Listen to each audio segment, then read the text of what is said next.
Hello, everyone. Welcome to our Friday night live stream. Now, last week, I just want to share thank you so much last week to everyone who did join us because you guys really inspired us to do it again this week. And we really do feed off the energy of all of you joining us in the live, making the time to interact with us, ask those questions, help out in the chat box. So, hello, and we would love to know where you all are connecting from. Where are you all located? Put that in the Zoom chat. I believe this is being broadcasted to multiple channels. So I do want everyone here to just do a quick introduction for anyone who is not familiar with you all. So Coach Raymond, little intro. Yes. Hi, I'm Raymond Nazon. I've been carnivore for 7 years now, so full carnivore. And I've been on the journey for about 8 years, but that doesn't matter. But I've had a lot of ailments, diverticulitis being my main one, heel spurs, plantar fasciitis. I've also, had poor sleep, sleep apnea, insomnia. I've just had slew of skin issues, rosacea, flaking of the hair, just you name it. I probably was on there. My vision was starting to lose eyesight. I had feet neuropathy, and all of this healed through carnivore, and that's the amazing thing. One of the things, it's been a wonderful journey. It's amazing to witness the fact that when I started this journey, I'm such a totally different person. I don't have the cravings. I don't have I can fast for long periods of time. I can feel fully nourished, and it's incredible to have this kind of quality of life all over it. And all of this thanks to just changing my diet. Yeah, absolutely. So let's all share two things. How long you've been carnivore and what is the biggest thing you've healed, Todd? Howdy. I've been carnivore for 22 months, and the biggest thing I've healed is congestive heart failure. Amazing. Combat carnivore, how about you? Hey everyone. So I I was in the military, and I almost died while I was in the military due to an unorthodox situation. And I started suffering from PTSD, anxiety, phobias, just a litany of mental issues that just kept spiraling down. And then I had like every digestive system in the book. As apparently I put in one of my medical documents, it felt like somebody was pulling barbed wire through my digestive system. And it has been a year and a half since my last vegetable, and I don't plan on going back. So awesome, Chad. Lindy, how about you? Hi, Lindy here. Yeah, almost 3 years carnivore. I was 750 pounds, down to around 270 now. And just got my life back, mobility. Yeah. Amazing. And Dr. Phil? Hi, I'm Phil Smith. I'm a retired family physician. I became carnivore 14 months ago to heal metabolic syndrome, which I did in 4 months, and really enjoy being a member of the Steak and Butter Gang. We love you in there, Dr. Phil. Thank you for everything. So this is the roundtable of carnivore friends tonight. We want to help you. Okay, so I titled this live stream, Best Advice to Reach Your Goals on a Carnivore Diet. So anyone who's watching the playback after this live ends, we really want to help you and give you as much advice, troubleshooting, guidance as possible. So let's get those questions rolling in to everyone in this live stream right now. If you guys don't mind, prefacing with the capital Q, 3 of those Qs, so we can really identify the questions rolling in. So I've got this first one that I would like to put on the show. Thank you. Lucy, is this a question? Yes. Lucy says, I'm starting to have cravings for sweets, very common. I've been doing so well for 4 months now, but I am really craving sweets, chocolate, and fruit. So I'm guessing she would like to have advice on what to do. Raymond, you start.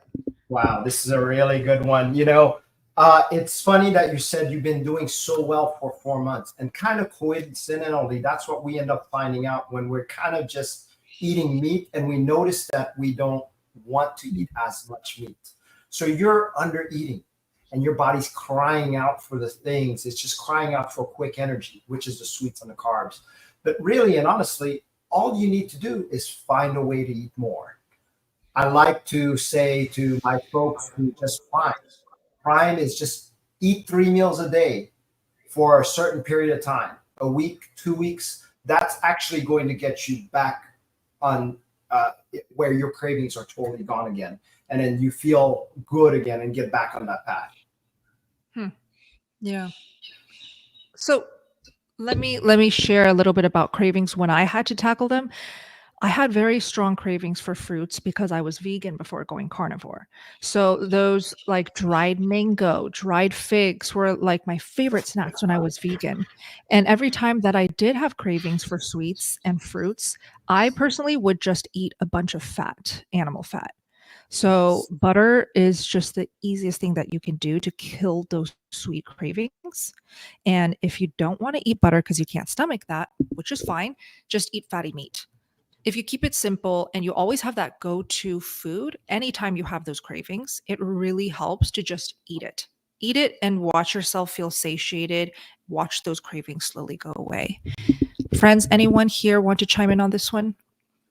Chat. Yeah, I would say, and I said this in the last one as well, your body's looking for the quickest nutrients and quickest load of nutrients and the fastest load of energy, right? And so one thing that really helped with me is anytime I had a craving, what I would do is I would have bone broth, because bone broth is going to be like a quick injection of a lot of nutrients, a lot of vitality very quick. And that's what your body's actually asking for. And so anyway, bone broth was like a savior for me and a nice trick for me for when I was getting those cravings. Awesome. Yeah, and everyone in the live, share what worked for you. If you're over those sugar cravings, you figured out solutions, share that in the live chat. We can all learn. Next question. This is from Janet. What are all of your cholesterol? Yep. What are all of your cholesterol numbers and triglyceride levels from eating all that fat? So my cholesterol, I think total cholesterol is definitely 350 at least. I can't remember the exact number. Triglycerides are at, I think, 15. Yeah. How about you? Yeah. Okay, go ahead. Oh, mine's a little disappointing. So my total cholesterol is about, I think last time I checked, it was in the 170s, which is kind of, I was hoping it would be a little higher. But my triglycerides in the 50s. So, I mean, it's just perfect. Yeah, I want to deal with this in a little bigger picture, because I think people have been fixated on cholesterol and total cholesterol, which is really what we shouldn't be fixated on. We should be looking at our triglycerides and our HDL cholesterol levels. And my total cholesterol was 180. My HDL was a little on the low side, around 45 before carnivore, and my triglycerides were close to 150. And on carnivore, my triglycerides have dropped to 68. My HDL cholesterol has gone up to 52, and my total cholesterol has gone up to 311 from 180. And that's because I am fat adapted and I'm using those fluffy LDL, light LDL cholesterol to move the fats through my bloodstream, which get used for energy. And so I have had, because I had a heart infection of the muscle back in 2001, I've had 3 cardiac casts done, and I don't have any atherosclerotic disease. So I have essentially no risk with that HDL triglyceride level of getting atherosclerotic disease, because it's not really the fluffy LDL that causes the problem. It's the hard density LDL, the small particle one. So a lot of people get worried about their cholesterol going up, but that's just a physiologic response to the fact that you're living on more and more, as long as you don't have pre-existing atherosclerotic plaque that has been documented, and your triglycerides are less than 150 and preferably under 100, and your HDL cholesterol for a female ought to be 55 or higher, and a male 50 or higher. Those are all very protective for your heart. Awesome. I think that was a very good answer. So let's keep going. just to make sure we get through as many questions as possible tonight. Belle says, what role does iodine play in the carnivore diet? How does one know if they are iodine deficient? Todd, you take this one. Well, for me, how I just tested it, right? Because I had some suspicions. I knew I had, hypothyroidism. I could feel that I was getting something that I was assuming was a goiter in my throat. And then I had metabolism issues when I was fasting.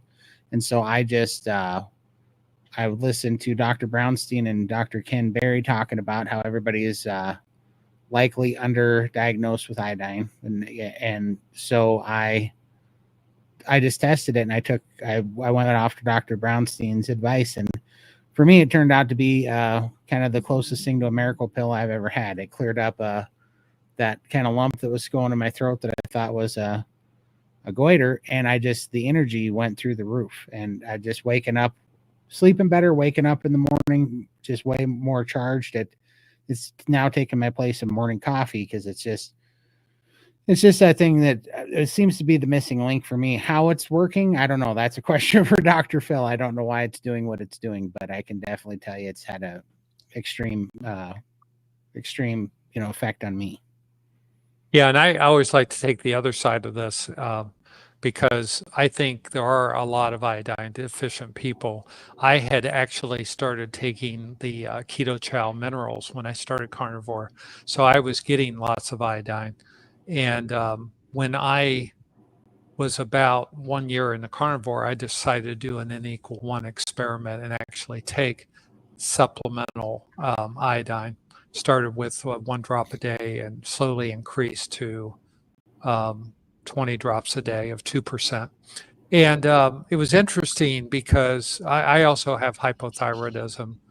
And I actually, where Todd had boundless energy and we all saw it in the community, I actually had fatigue, daytime sleepiness, and got drowsy on it. So it had the opposite effect on me. And that's one thing I like about being a carnivore. I can do these N=1 experiments on myself. Taking too much iodine is really not an issue for most people.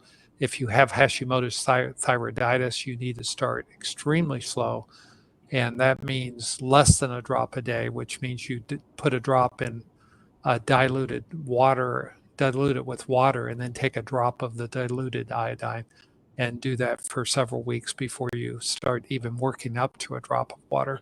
But it's worthwhile. There are really no good clinical tests. People talk about the skin test for iodine. It's kind of a bogus test, and I don't recommend you do it because it has so many factors related to the room humidity and air movement. And it's just probably better to give it a try and see if it helps you or doesn't and how you respond. Perfect. Thank you, Todd. Thank you, Dr. Phil. Let's put up the next question. Also, I'm wondering, last week, you know how the display was more zoomed in? I can't figure out how to do that.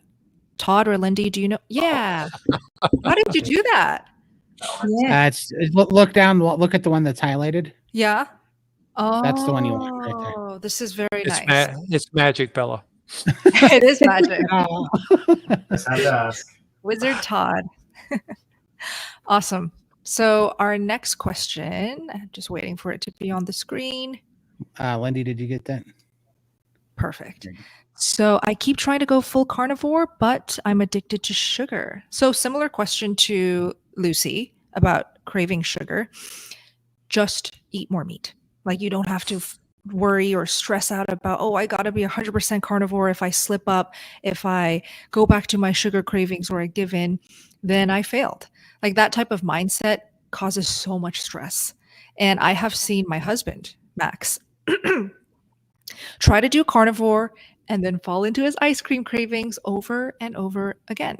But if you looked at his health from day one of trying carnivore to now, his health has only improved. So it's a win. Just don't get caught up in those little stressful situations in falling off the wagon as well. It's totally fine. Eat more fat, eat fatty meat. You're going to be fine. And remember, eventually, you keep pushing that. Eventually, those cravings will drop out. So you're crowding out that, and eventually also you won't even have the taste for sugar at all. And then you'll develop what we call food freedom. Yep, exactly. Ryan wants to know, I've been on keto since March, third time I've done it. What are the benefits of going full carnivore? I find myself only really eating things like salads and broccoli outside of meat. Chad, how about you? Well, first and foremost, when you look at the human appropriate diet, I'm going to say that things like salads and broccoli are not really ideal for the human body. So why would you go carnivore instead of keto? Why would you go for the gold medal instead of a bronze or something like that? If you want the optimal health, then you have to do the optimal diet. And the optimal diet is getting rid of all the defense chemicals, all the anti-nutrients that are in all these plants that are damaging your mitochondria and your metabolic health and damaging your digestive system. While carnivore has everything that you need and nothing that you don't need in there. So if you want to achieve optimal health, then you have to go with the optimal diet. That would be carnivore, in my opinion.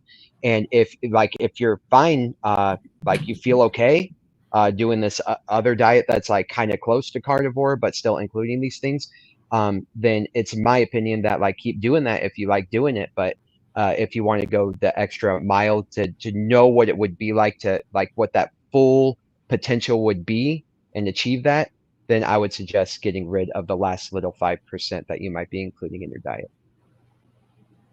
Yeah, and I everyone's different, and you got to look at your own biology. What are you metabolically where you need to be? And I think the best advice I hear about that is what level of keto are you on? Because keto could be anywhere from 100 grams of carbs a day to 50 to 20. Carnivore is like 0 to 2 grams of carbs a day. And you need to find, Ryan, what is the ideal sweet spot for yourself. And you're really dealing with, are you achieving the metabolic health that you need to achieve? Are you having a lot of keto cheat days? Because there's a lot of acceptance in the keto community of having, I call them dessert hacks, which gets you intermittently stimulating your sweet tooth, so to speak. And that can often throw people off. But there's nothing wrong with keto. It's well studied. But I do agree that the lower the carbs, the better. And especially salad has very little nutrient value in it and is more likely to be giving you, bad chemicals and pesticides and everything. Even the stuff they say is organic. Do you really know it is? Every year we see all kinds of outbreaks of people getting infections from imported salad leaf lettuces and things like that because of what the workers are doing in the fields. It gets into the food, and for some reason it's the same bacteria that live in your colon are getting into the lettuce supply. So you kind of give an idea of what's happening in the fields. So even though they say it's organic because they're not using pesticides, there may be some organic stuff out there that you really don't want in your food supply. Yeah, Todd, I'm curious to know what your thoughts on why people should cut out that last 5% or even that last 2%. I think because you won't believe what it does for you until you do it. Because I didn't, and I hear this from everybody, and we hear it in SBG all the time too, just like the coffee, and stuff like that. You won't really know what it does for you and what benefit it has until you do it. For me, it was keeping me addicted, and so it kept me addicted to diet soda. It kept me addicted to carb cravings. I think that Jordan Peterson said it the best, that carnivore is really a diet-based elimination diet where you can get it down to the bare minimums of some, of ruminant animal salt and water, which is basically the lion diet, until you can see what you can add in one at a time. Like Dr. Phil says, it's an N=1. So you can add things back, but you can get completely free. So for me, I was not free until I even cut out kale. I mean, the last thing I had to cut out was kale. And because I was eating taco salads, but I did not lose the carb cravings until I cut that out. and and then even had to go a little bit harder with some carbohydrates in the dairy. But once I got it down to 0, everything changed. I am completely free from all compulsive food disorders, eating disorders. It's crazy.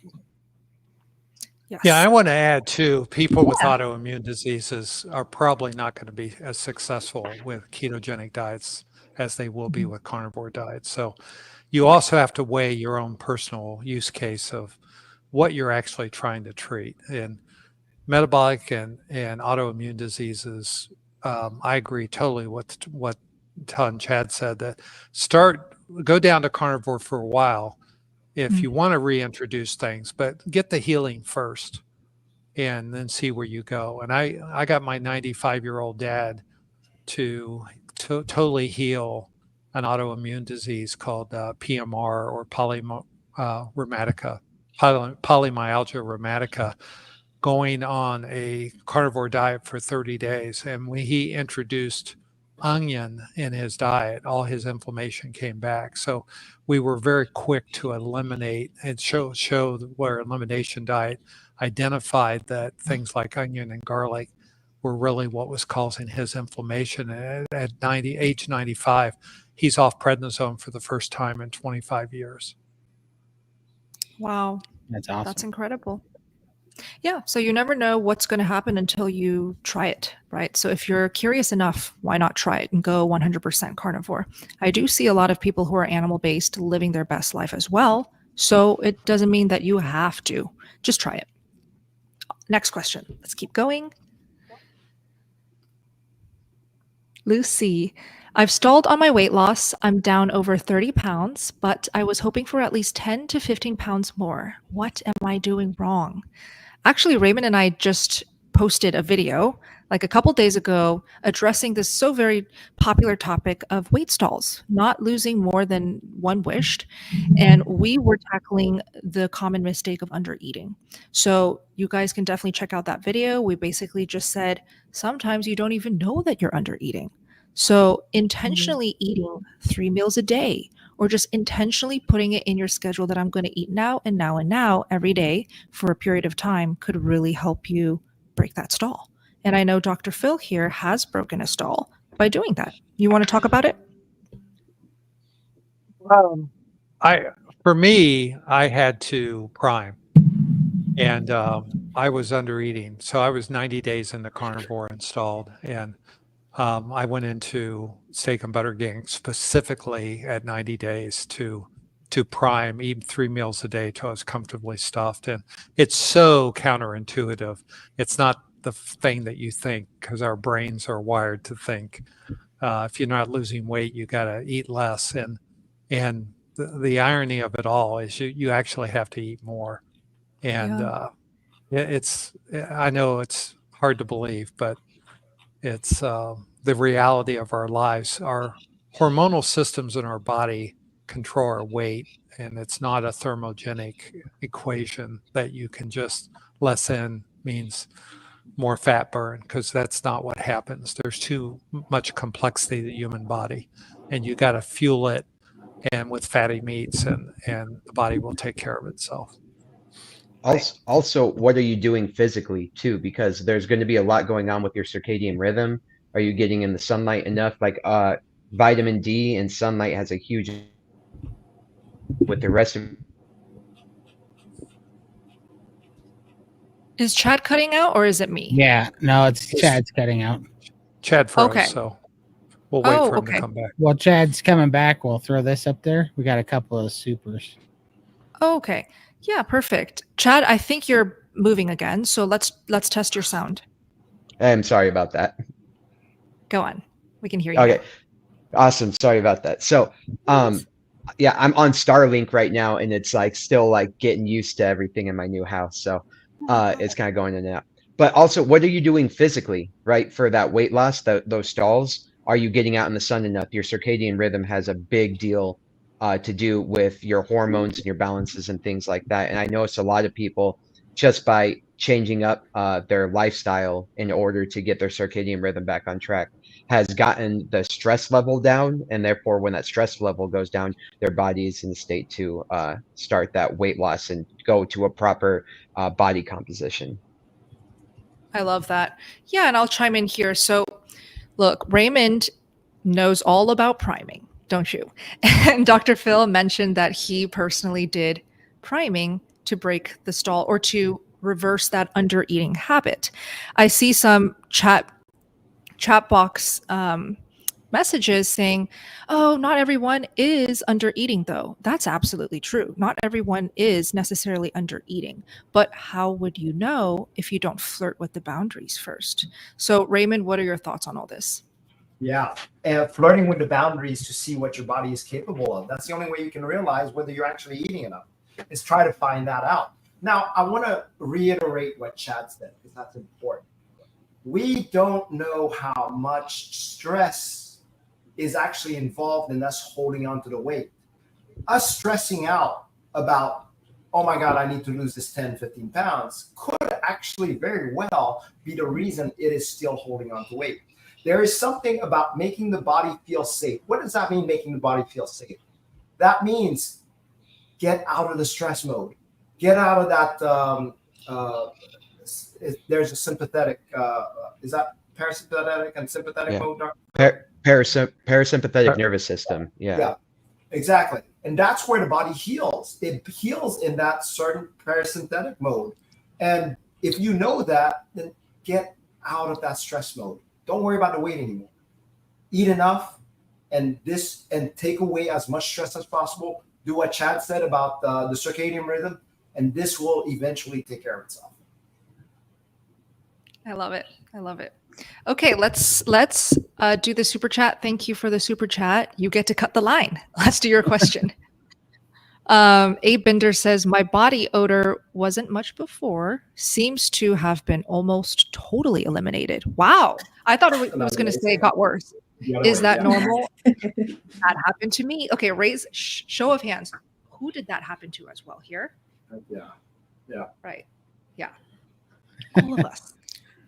Yeah. I wonder why.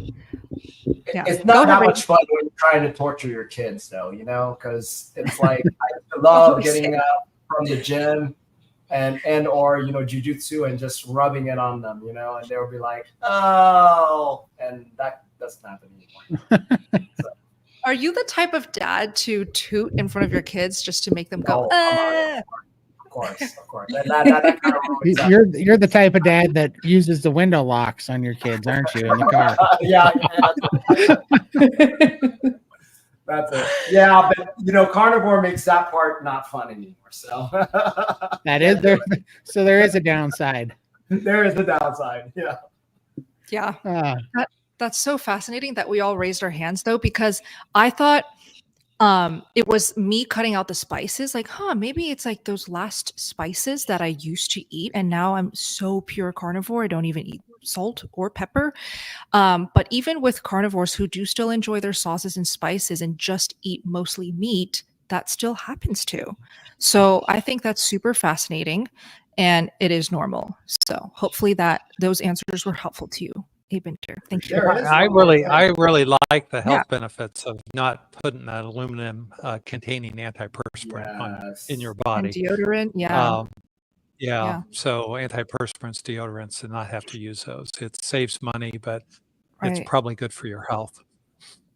Our skin is so much more absorbent than we realize. Getting as many chemicals off of it is so vital. Yep. For sure. Absolutely. We have another super chat too. Cool. Awesome. Thank you, Metalhead Hippie. Thanks for having these discussions. You're welcome. We love it. Carnivore for about a year, down 60 pounds. I feel great. No longer considered type 2 diabetic. Round of applause to that. None of my numbers scare me anymore. Wow. What a wonderful update. I don't see any questions. So if you did want to ask a question, we're happy to answer and help. Just put it in the chat. But that's awesome. And very encouraging for others that are type 2 diabetics. Thank you for that. Thanks so much. Yeah. We have a big super chat. Wow. Whoa. Wow. Good job, Todd. Thanks, Greg. Wow, Todd. It's not me. Oh. But thank you so much. Wow. Whose channel is it on? Lindy's? I think it's on. I don't know whose it's on. To be honest with you, somebody's. I think it's on Chad's. But no, happy to have you here. Wow. Wow. Yeah, congratulations. But thanks Thank so you, much. For having Greg. me here. Yes, thank you. Thank you for the super That's chat. so generous. Do you have a question? Because we can definitely answer your question. Thank you so much. That's so generous. And welcome. His first time here. Big welcome to you. I'm looking to see if he has a question. I don't see one. Okay. We'll keep Well, our eyes open. Yeah, we will. And feel free to post it repeatedly if we're missing it. But let's keep going with these questions. From Alexis next. I'm in my 4th month of carnivore, still hoping to feel more energized and strong. Did you notice more improvements when you got to 6 months and then to a year and then longer? Such a fabulous question, because this is what I'm finding so intriguing about living carnivore. Every month, or let's say just every 6-month mark, I'm a different Bella. Like I am an improved, more optimal version of myself. So it's very exciting for newbie carnivores to hear it from long-term carnivores that even after 4 years, 5 years, Raymond's 8 years, there are still things that are healing or changing or improving. Right, Raymond? That's right. And I want to let you know it's not kind of like a linear going up, right? So be aware you're going to have what I like to call a glimpse of the unicorn. Every now and then you have that right moment where everything lines up and you're like, what did I do? What did I do? I want to get that feeling again. And then you're trying your hardest, getting it right, and don't feel it for a long time. And then all of a sudden it shows up again. And then it keeps doing that it is going up. So paying attention is critical. One of the things that we encourage in our gang is to keep track of your non-scale victories, just because of that. And then you'll notice what comes in and out and how much gains you're getting along the way. So maybe your energy is not quite that energized, but maybe it's changed. A lot of us try to make the example of energy. What we think energy is like being on coffee. And carnivore energy is not like that. It's just a steady, calm energy. And I love that. So if we're trying to mistake energy to feel like you're on coffee, I think that's a false hope.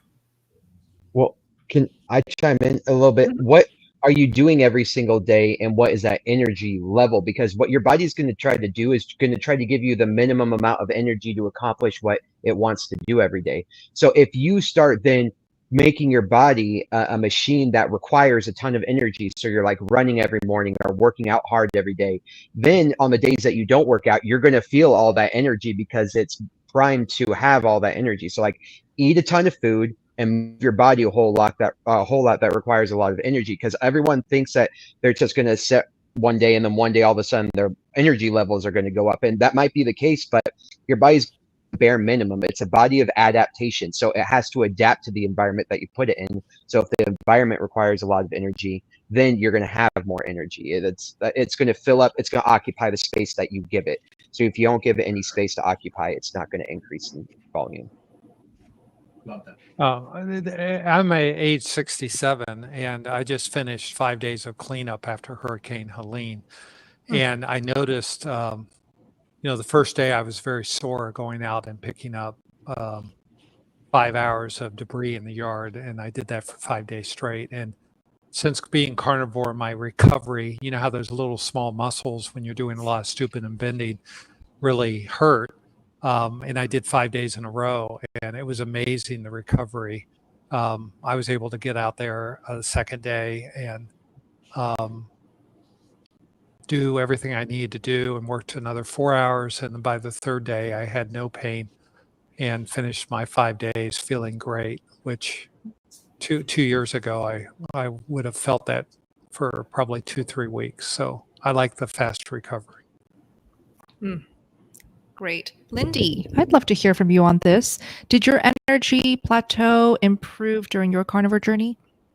At the start, it was very, very slow because I had a huge healing, to do, a lot of healing. But now I'm wanting to move and do a lot more. So definitely got a lot more energy now. And I think the more that I do move and exercise, the more I'm wanting to.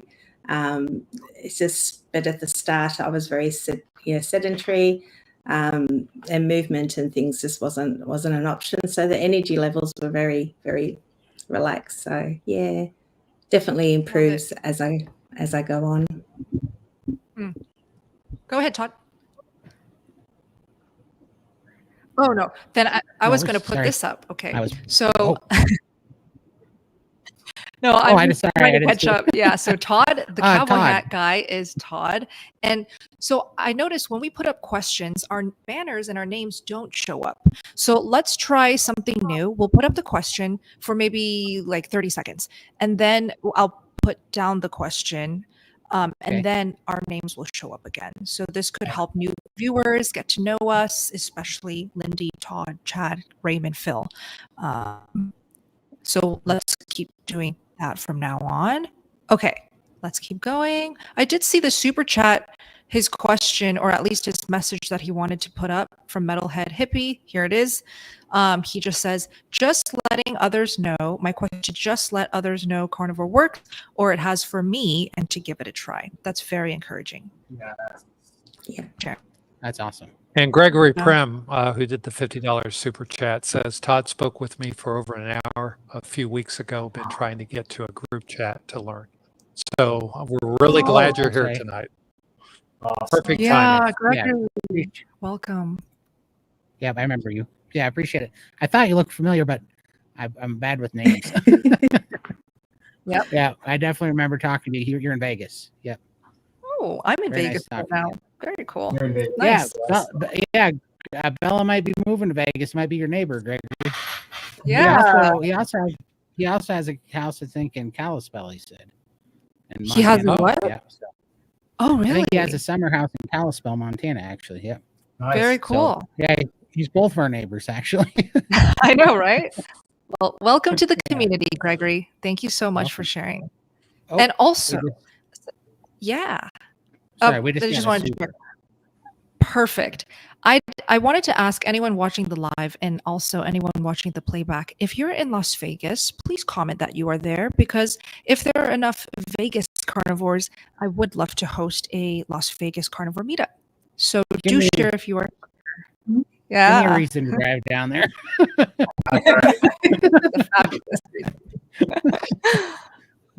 Awesome. David, thank you for your super chat. Okay, so David says deodorant, clean stone, only potassium alum.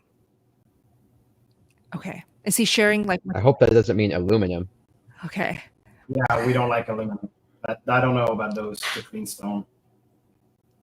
David, is this what you use? Is this what you recommend, or is this what you're not using anymore? We'd love more details. For sure. Yeah. Let's be. Can I use lemon in my water? I hate plain water. Raymond? You can, but what I would do is slice the lemon, that little, and then just kind of do an infused water. You'll have the flavor, and remember, the more diluted you can do with certain things like that, the better. I'm not, eventually you might not even want it, and you might get used to the water taste. So in the initial, it's okay. Enjoy it. Perfect. Yeah. How about you, Chad? What are your thoughts?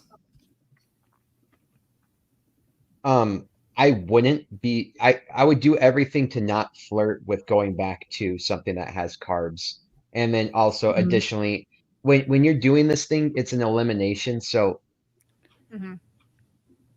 how you guys feel about brushing your teeth and using toothpaste and stuff, the requirement for that is way less. But if you do something like lemon in your water, you start to feel that kind of wither away at your throat and your teeth. I don't never experienced that. So yeah, that's why I was saying to infuse it, because if you actually squeeze it, it becomes kind of lemonade. But if you actually just cut that slice and just leave it in there and kind of let it sit for a little bit, you're just getting just enough where it's not going to be as bothersome, depending on your sensitivity, like Chad said. Yeah. But I love water now. I absolutely love water. Like I could drink water. I love the taste of it. But I think I had to go a certain while without sugary drinks and food in order to go back to like my genetic roots of loving the taste of pure water. So maybe it's just like, I remember being in that stage where I wanted any excuse just to not drink plain water, but now I love water. So maybe it just takes time. Yeah. Todd, didn't you use lemon to get off something else? Absolutely. Yeah, I used volcanic organic lemon juice to get off of diet sodas. And I actually don't think there's anything wrong with it. I didn't have any issues with it. It didn't cause carb cravings. Exactly the opposite, actually. It was definitely the best bridge. In fact, we heard that in SBG tonight that people were using it also. I used volcanic organic lemon juice with electrolytes and sparkling water to make a lemon juice. It's a heck of a lot better Yes. than the stupid sodas. Yeah. For Yes. sure. Well, and okay, so sparkling water. Okay, if you're tired and you hate plain water, try out just plain sparkling water because that's like an elevated version of plain water. You have some fizz in your mouth. It's more exciting. So instead of, or before reaching for that lemon in your water, first reach for the sparkling water. Yeah, Love it. perfect. Let us know, Debbie, if that works. This is Renee next. I get super sleepy after I eat and even moderate or small portions, and I'm not losing weight. Okay, so let's see. She gets super sleepy after eating. That's honestly normal to me, Great. even moderate or small portions, and she's not losing weight. So, my biggest question when I read something like this, which is very common, are you new to carnivore? Far along are you? Because let's say she's 2-3 weeks in. Renee, you can chime in if you're still here in the chat. Let's say she's 2-3 weeks in. This to me is just a sign that she's healing. Instead of seeing these as issues and that she's doing something wrong, this could be a sign that the body just needs rest. So let's not nitpick on all of these little things and let's give it some time. Oops, I hear a lot of typing right now. Hold on. Let's give carnivore a chance first. I would say 30 days at least before you start worrying about these symptoms. Yeah. But anyways, oh, Raymond, I hear you talking. Let me help you unmute. Go ahead. Yeah, sorry. Yeah, I noticed that you're saying moderate or small portions. Really, Yeah. please eat until you're full or more if you can. This is very, very important. And as far as a lot of people are asking me what's the best exercise you can do. The best exercise you can do, especially when healing, is a nap. Take a chance and allow yourself to have those naps. That's going to help you a lot better and get you progress to go a lot further. Exactly. This is from Keith. I am on a mild statin. Will fat help with the side effects or should I take QCO10? Well, Dr. Phil, if you don't mind. Oops, you're muted. Hold on. Okay.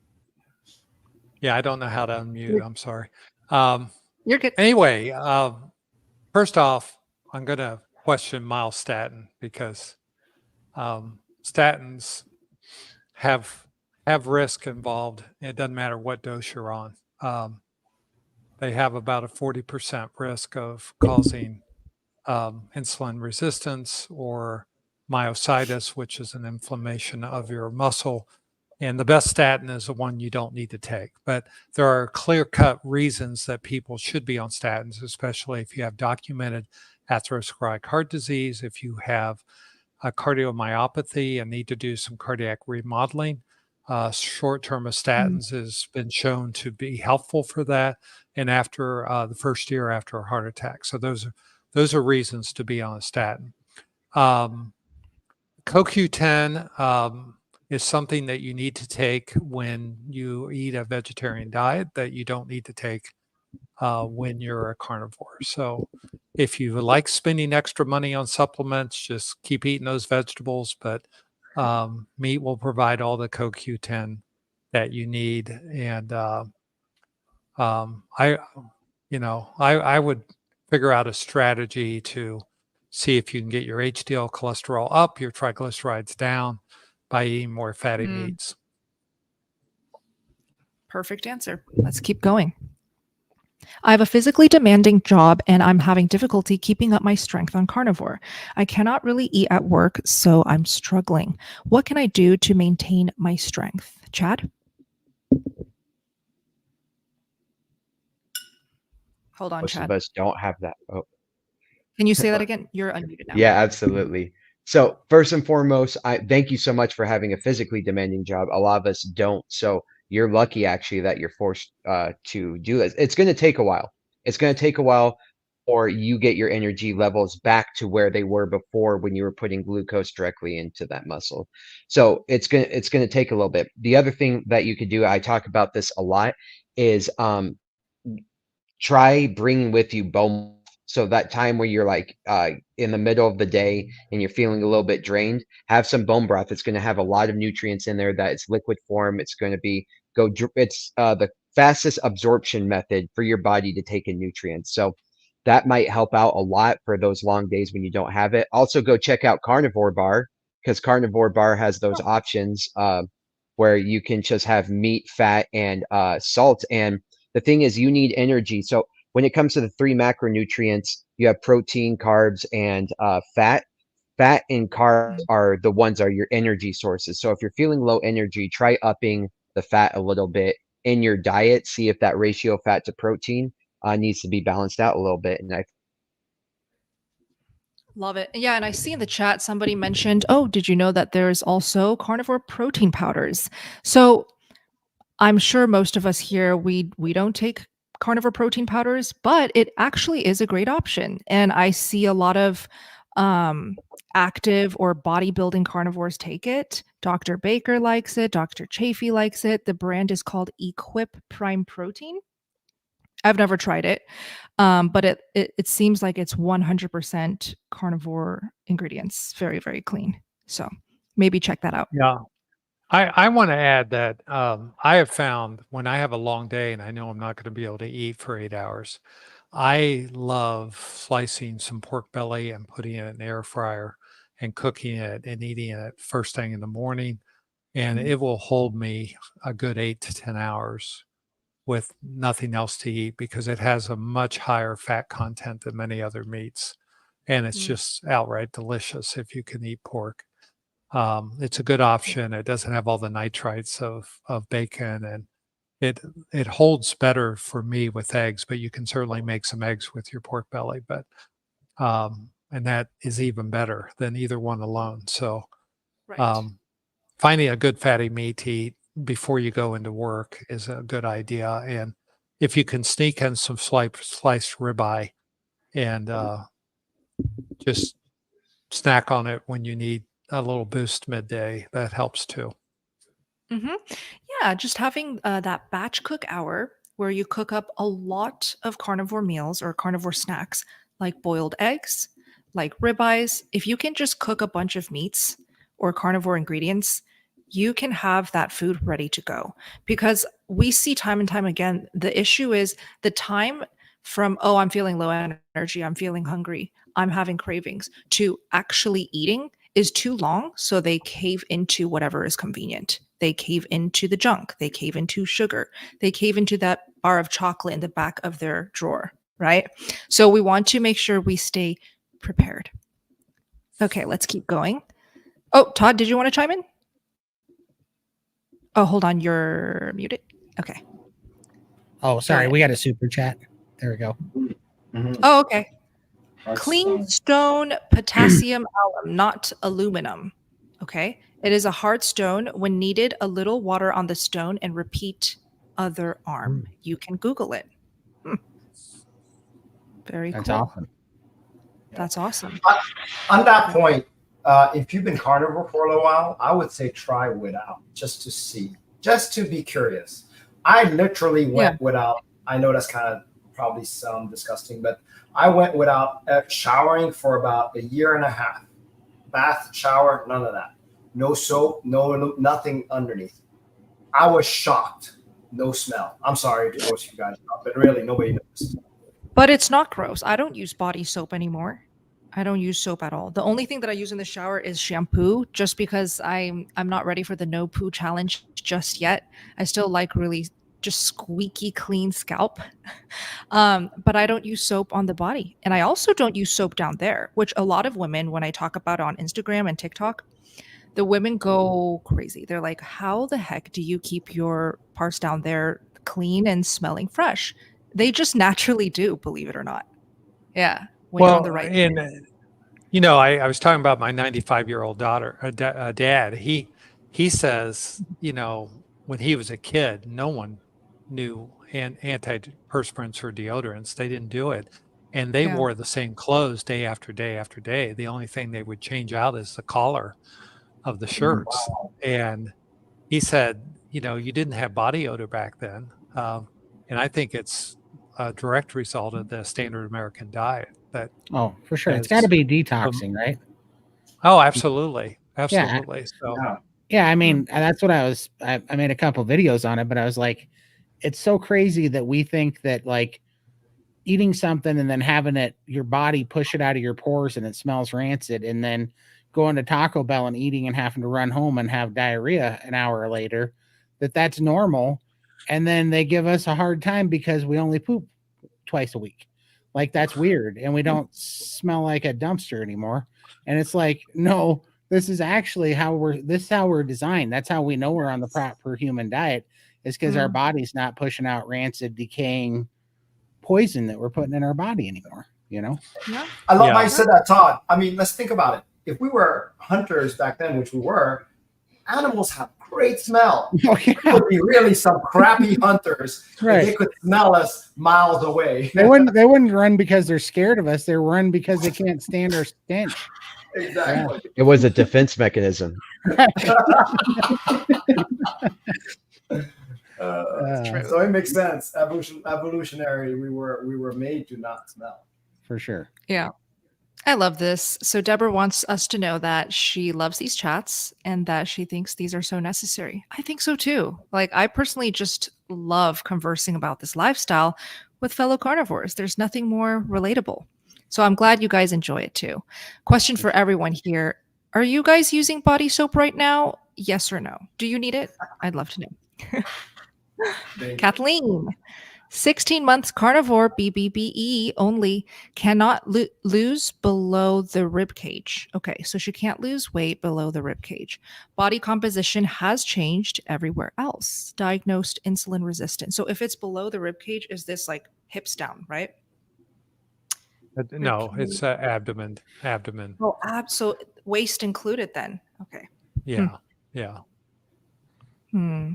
So this is probably someone that has a lot of visceral fat, has a kind of a round body.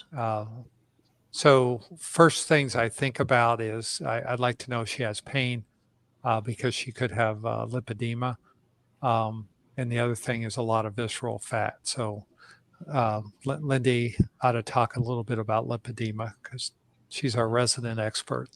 Oh no, not an expert at all. But yeah, I do have lymphedema and lipedema, and it's just basically a fat disorder. Dr. Phil's probably more scientific with all of that. But my lower body is out of proportion to the top. My hips and my thighs are very, very large, and it's just that disordered fat. You do get a bit of a cuff as well with the lipedema and lymphedema around the ankles. And diet has been fantastic for helping with the pain. With lipedema, you do get a lot of pain.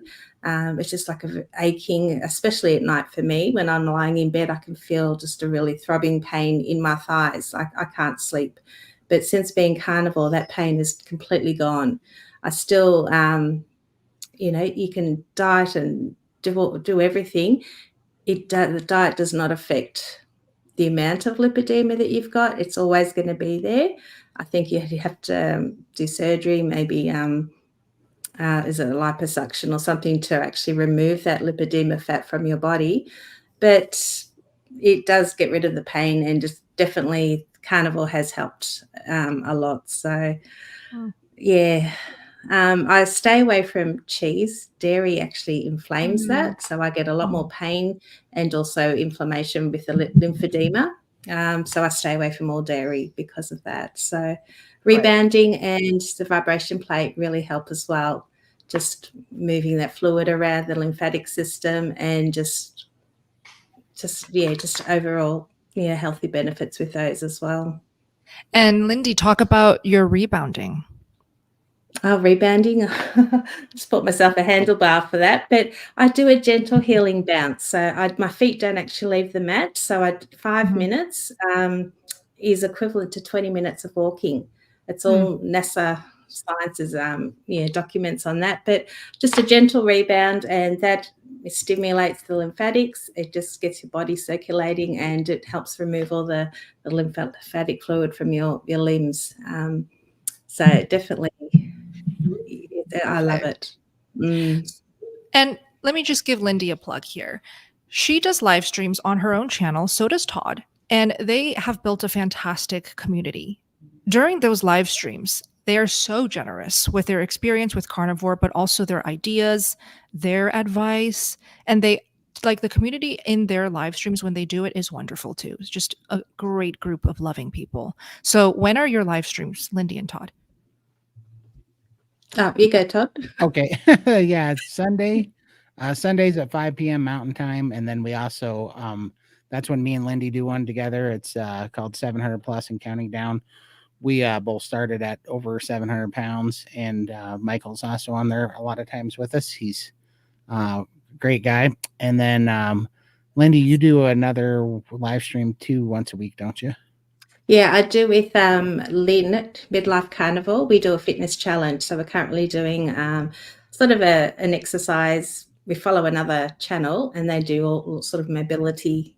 Definitely things for people that have mobility issues. She's also struggling as well. So we're just taking it slow and trying to do movement in a safe way without exerting ourselves too much and causing harm. So it's definitely a good place to come as well. That's awesome. And then me and Chad do one on Thursdays as well at 7 p.m. Mountain Time. Iron sharpens iron. It's kind of focusing on carnivore, helping PTSD, depression, anxiety, basically men's health. So. Yes, so important. So I see the super chat, Todd. I'll get to it. I just wanted to feature these nice, wonderful comments from our viewers here. Elmore, Lindy is very cool, very relaxing to listen to. I agree. I've always said that Lindy's voice is so suitable for ASMR. If you don't know what ASMR is, just search it on YouTube and you'll know immediately. Lindy, you do have a great ASMR voice. Okay, and then thank you. Areno says, first time being here. This is so cool. Welcome to our live stream, and to everyone who's new here. We hope to do them every week. So as long as you guys want it, we will keep doing it. Okay. Dennis, thank you for your super chat. I'll have a couple squares of unsweetened 100% cocoa chocolate now and then. Is this bad? What are your thoughts? So 100% cocoa chocolate, is it sweetened? Did he say? Oh, unsweetened. Correct. Okay. Well, that's good. As long as it's not sweetened with the really, honestly dangerous stevia and those fake sweeteners, it's not as safe as you think. It's not as harmless as you think. I think there's also oxalates in cacao and in chocolate. So do you want to be messing with oxalates? That's up to you. Those are my thoughts. How about you, Raymond? Well, I want to stay on this. I understand that you're trying to get joy out of that. That's great. But I want to say, since you're doing it every now and then, I want to say perhaps challenge yourself maybe in like a month and seeing, hey, can I do it without? And then you can actually really tell what it's doing to you. It's only by removing it. And of course, we can't justify anything.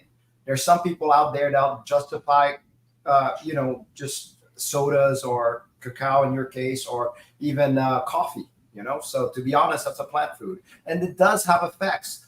But what we want to do is find out what it does. And the only way to do that is to remove it for a certain period of time. And then you will find out. For me, I'm not a moderator. I have to abstain. I just have that one piece of chocolate and I will want the whole block. The whole block will be gone within seconds. I cannot moderate chocolate. Same with vegetables and all that kind of stuff. That's why I have to abstain from anything and stay strict carnivore. So, yeah. Chad, what are your thoughts on chocolate? Not a huge fan, but I'm also someone who's a little bit extreme when it comes to discipline. To be honest, it's a pretty cool discipline to have a little bit of chocolate and that's it, and be able to be like, okay, that was my chocolate and move away. But I have a weird, different type of discipline where I say, if I'm not going to eat a plant again for a certain amount of time, then I'm not going to. If I'm not going to have a carb or anything sweet, or I'm going to stick to a certain thing for a certain amount of time, I pretty much have no level of like excuses to break that. But I'm pretty extreme when it comes to that, and I have to be that way because of I just know my personality. So I would stay away from it if it were me. But if you get like some joy from it every once in a while, that's awesome. But nothing tastes as good as your health. So I like, for me, it's not even risking it is the where I stand. I love those thoughts. Todd, Dr. Phil, did you guys want to come in on the chocolate? I think that on the chocolate, I think, wow, what's that saying? Don't let perfect be the enemy of better, or, good or whatever. I think that's the thing. But Good, for me, for me, I didn't get fully free until I did get rid of all the little things, that it's just amazing. All the little things I didn't think that counted. I thought they were too insignificant to make a difference.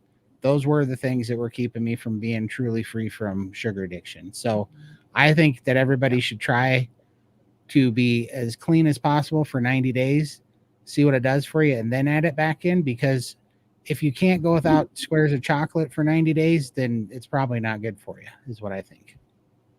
Exactly. And Well said. For me, I was someone that ate probably a bar of 86% chocolate every day before I became carnivore. And it was one of the things I gave up when I became carnivore. And I purposely give myself a treat about every 90 days. But I've only done it 3 times in 14 months by making Dr. Kiltz's ice cream. And I'll put a 1/4 cup of the 100% unsweetened cacao chocolate chips and melt them, because I temper my eggs in the cream and heat it up on the stove to 160, and then add the chocolate and the eggs in to temper the eggs, because I don't want the raw egg, and make my Kiltz's ice cream with that, with a plain of heavy whipping cream, a 1/4 cup of the unsweetened chocolate chips, 100%, and then 4 eggs. And I cook that and then put it in my KitchenAid ice cream maker. And I just like the consistency of soft serve ice cream. I'll have a serving of it and then throw away whatever's left, because it's terrible later on that day. So, Good but I only insight. do that. I do that about every 90 days, because I want to make sure that every so often I have something to look forward to, and that consistency of soft serve ice cream is one of those comfort things that it doesn't throw me into addiction mode like some people get, and it just is a nice change from meat, chicken, and fish. Of course, of course. So I did want to highlight this one. Thank you, Love to Travel, for chiming in. Oh, sorry, not this one. Oops, now I lost it. Oh, okay, here, user. Oxalates and many heavy metals, especially cadmium, 90% of brands for chocolate were found to have these issues. Rare to find safe chocolate brands. So it's better to just avoid until you find one that tests these types of results. Yep, definitely food for thought there. Did you see that super chat there? Do you mind putting it up? Because I'm right there. really behind. Okay. Thank you, Gunther, for the super chat. 4 months of strict lion diet, 100% grass-fed, 2-to-1 fat to protein ratio in grams, 2 meals a day in an 8-hour window. Major fatigue 2 hours after the first meal. Less fatigue if I do 3 meals a day. Why have I never had any energy gains with this diet? Okay. Thank you for the details, by the way. This really helps. 4-month strict lion diet, 2-to-1 fat to protein. I'm gonna say healing. I didn't, because it's only 4 months, right? Right. That's just my guess. I felt when I was doing that 6 months of priming with Raymond, I didn't feel I didn't feel like I had a ton of energy. I felt like I was sleeping a lot and healing a lot in that 6 months. That's a good point. Yeah, I want to point out that he has less fatigue when he does 3 meds. So I'm wondering if he's Under under eating. 80 when he does Under- 2 yeah. meds. It's a strict line too, so there's no question under eating. It's easy to do on line. Again, We talk about it all the time. try bone broth. Try bone broth. I think that's going to help with the energy between those meals. But yeah, eat as much as you can. The other thing too is Anthony Chafee talks about this a lot, especially if you had problem with your insulin levels spiking.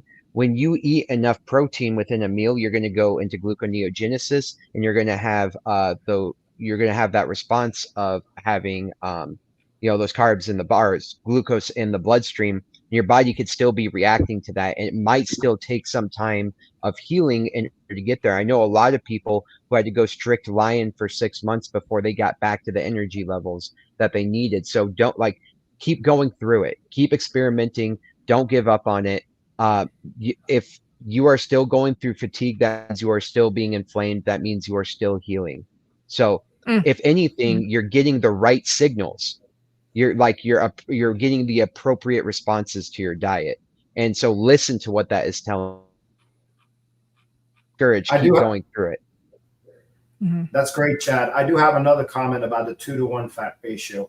Try to play it with 1-to-1. Sometimes the body gets behind on too much fats that it just doesn't know what to do, and it really gets you into the more fatigue mode. And I've had clients that had that issue, and I would lessen them on the fats, and they started feeling better. So there's a lot of room to play with. Yeah. Gunther, if you're still in the live and you're willing to share more details, are you healing a lot of things? Because usually people who choose to go strict lion diet, they intentionally do so because they have a lot of autoimmune issues that they want to heal, or maybe something else that's serious. Let us know if you have a lot of healing to do, because if you're deeply healing, you will naturally feel a dip in energy because your body's busy doing something else, healing. So maybe not something to worry about right now, even with you being 4 months in, but we'll wait for your details. Let us know. In the meantime, let's keep going. So this is from Gliscore. Question about carbs in milk. When I look at all the percentage and whole milk, it has no sugar, but it still has carbs. Should this be off limits for getting rid of the carb cravings? I am new to carnivore. Raymond, what are your thoughts first? See, the problem with milk is really the fact that we pasteurize, homogenize it. By the time it comes out, it's pretty much sugar water. So raw milk is what I prefer if you're going to play with that milk. But I would really stay away from milk, maybe a little creamer in your coffee, but kind of stay away from it, especially if it's store-bought. Yeah. Todd, what are your thoughts on milk? I don't use any milk. I'd use some dairy if I'm trying to open up my appetite is all. But milk just makes my appetite too crazy, and I put on too much inflammation when I have milk. Yeah. Glad you noticed. Yeah. Do you drink milk, Chad? No, I'm pretty much strict lion. And I think that I did not see the full effects of carnivore until I got rid of milk. And I promise you, giving up milk was like giving up cocaine. It was the hardest thing I've ever been through. But that showed me how dependent I was on carbs and dairy. So getting rid of milk really is where I saw most of my healing. Right. So here's another angle, because I've been incorporating more and more dairy in my carnivore diet. And it's definitely because I am moving more, specifically going to the gym more. So I'm finding to support my goals with wanting to build muscle, adding in raw dairy like raw cheese and raw kefir is actually very helpful. So this just goes to show, where are you in your carnivore journey and what are your goals? If milk is supporting your goals and getting you closer to that end goal, I feel like milk is fine. Obviously, raw milk is better than pasteurized milk. So you can find raw milk by going to realmilk.com. That's a fantastic website. I'll put it in the chat. Realmilk.com is where you can find raw dairy near you. Always try your best to go for raw dairy as opposed to pasteurized. Okay, let's keep going. Also, friends, if you guys need to go sleep, I see you guys are getting tired and sleepy. Feel free to. Feel free to. I'm happy to just do this live alone too. You don't feel the need to stay up just because I want to keep going. We got another 2 hours to kill. No, I'm just reading a lot of chats and it's making my eyes hurt. That's all. Yeah. Easy for you. Raymond and I are in Eastern time zone. So Yeah. Right, Yeah. exactly. They're in Eastern. I'm in Pacific, so it's only 7 where I am at. So Exactly. Yeah. Raymond, I do remember you saying you can't stay for too long. Yeah, I still got a little time. My wife hasn't come back home yet, so I'll hang up. That's the reason. The sheriff ain't in town yet. Yeah. Once she comes in, you guys will probably see me go dark. So Please do. Family first. Okay.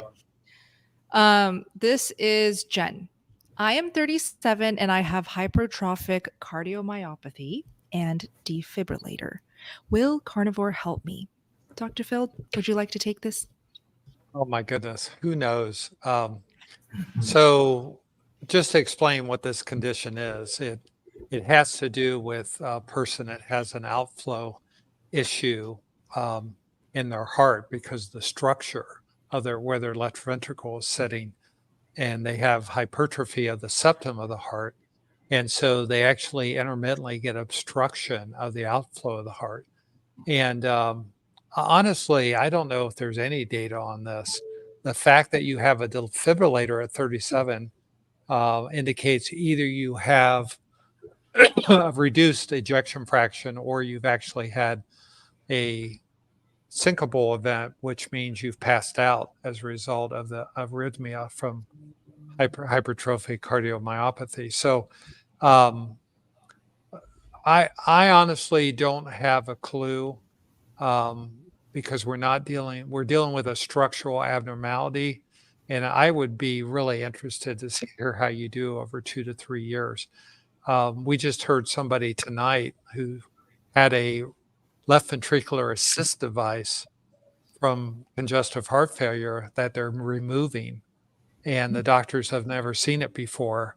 They're able to take it out, which I've never heard of, but someone that's had a very, very severe end-stage congestive heart failure situation with basically a left ventricle not doing anything. And to have that removed means they've healed that left ventricle. But hypertrophic cardiomyopathy is more of a muscular imbalance. And you have less control because it's not considered an inflammatory condition. So I would always be hopeful. Carnivores have some real miracles of things that we don't think should happen. So I wouldn't discourage you from being a carnivore. I would be excited. I would want to be the one to find that out for myself. So I really welcome you on the journey and I hope we hear back from you 2 years from now that you are healed of that, because that would be a great news, because medicine doesn't have any good solutions for you. I really hope Jen heard that answer from you, Dr. Phil. So let us know what your thoughts are if you have any follow-ups, Jen, because Dr. Phil has such great experience, and I'm glad that you asked when he's here. Let us know. And I did catch this question. Let me just put it up. Kelly, thank you for all this wonderful info. Is it too late to join this month's challenge? Thank you. It is not. So our challenges are open every day of the month, because we know that people don't necessarily need the most help at the top of every single month. So you can join mid-month, second, third, fourth week, and you can just start getting help. We actually just had our Friday night NSV community calls, which is where all of the members show up and share a victory of any sort, and we cheer each other on. It's personally my favorite meeting of the curriculum in Steak and Butter Gang, because it is so motivating. Hearing real life stories, relating to struggles, and people overcoming them is powerful. So I'll just put the link for anyone interested. Join us anytime if you want support. Let's keep going. Brandon. I'm 6 months carnivore and started because I'm pre-diabetic.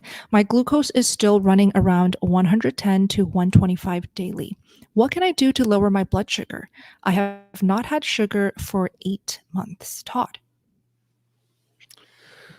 Oh, sorry, I was looking at something. Oh, pre-diabetic. Sorry. Well, while Todd's thinking about that, let me Yeah, jump in here please. and then Go give ahead. Todd a Perfect. chance to recover. So most pre-diabetic is what we call metabolic syndrome, which is what I had.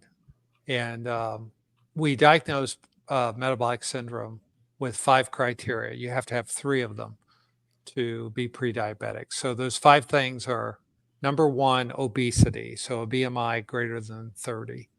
Number 2 is a triglyceride level greater than 150, elevated blood pressure, a HDL cholesterol based on your gender that would be under 35 for a male, and high blood pressure. So I'd be interested to know if you have how many of those metabolic markers you have. I'd be interested to know, have you lost any weight since you started carnivore? Is your blood sugar normal? Have you had those other factors measured? What are you doing? 110 to 125 is not terrible. I would add some activity, daily walking, make sure you do that. And I would probably up the fat because you may be contributing some gluconeogenesis by not getting enough fat in the diet. And you may be under eating. And both of those will, if you're metabolically unwell, your protein's going to contribute more to gluconeogenesis and raise that fasting sugar. But those would be the things I recommend.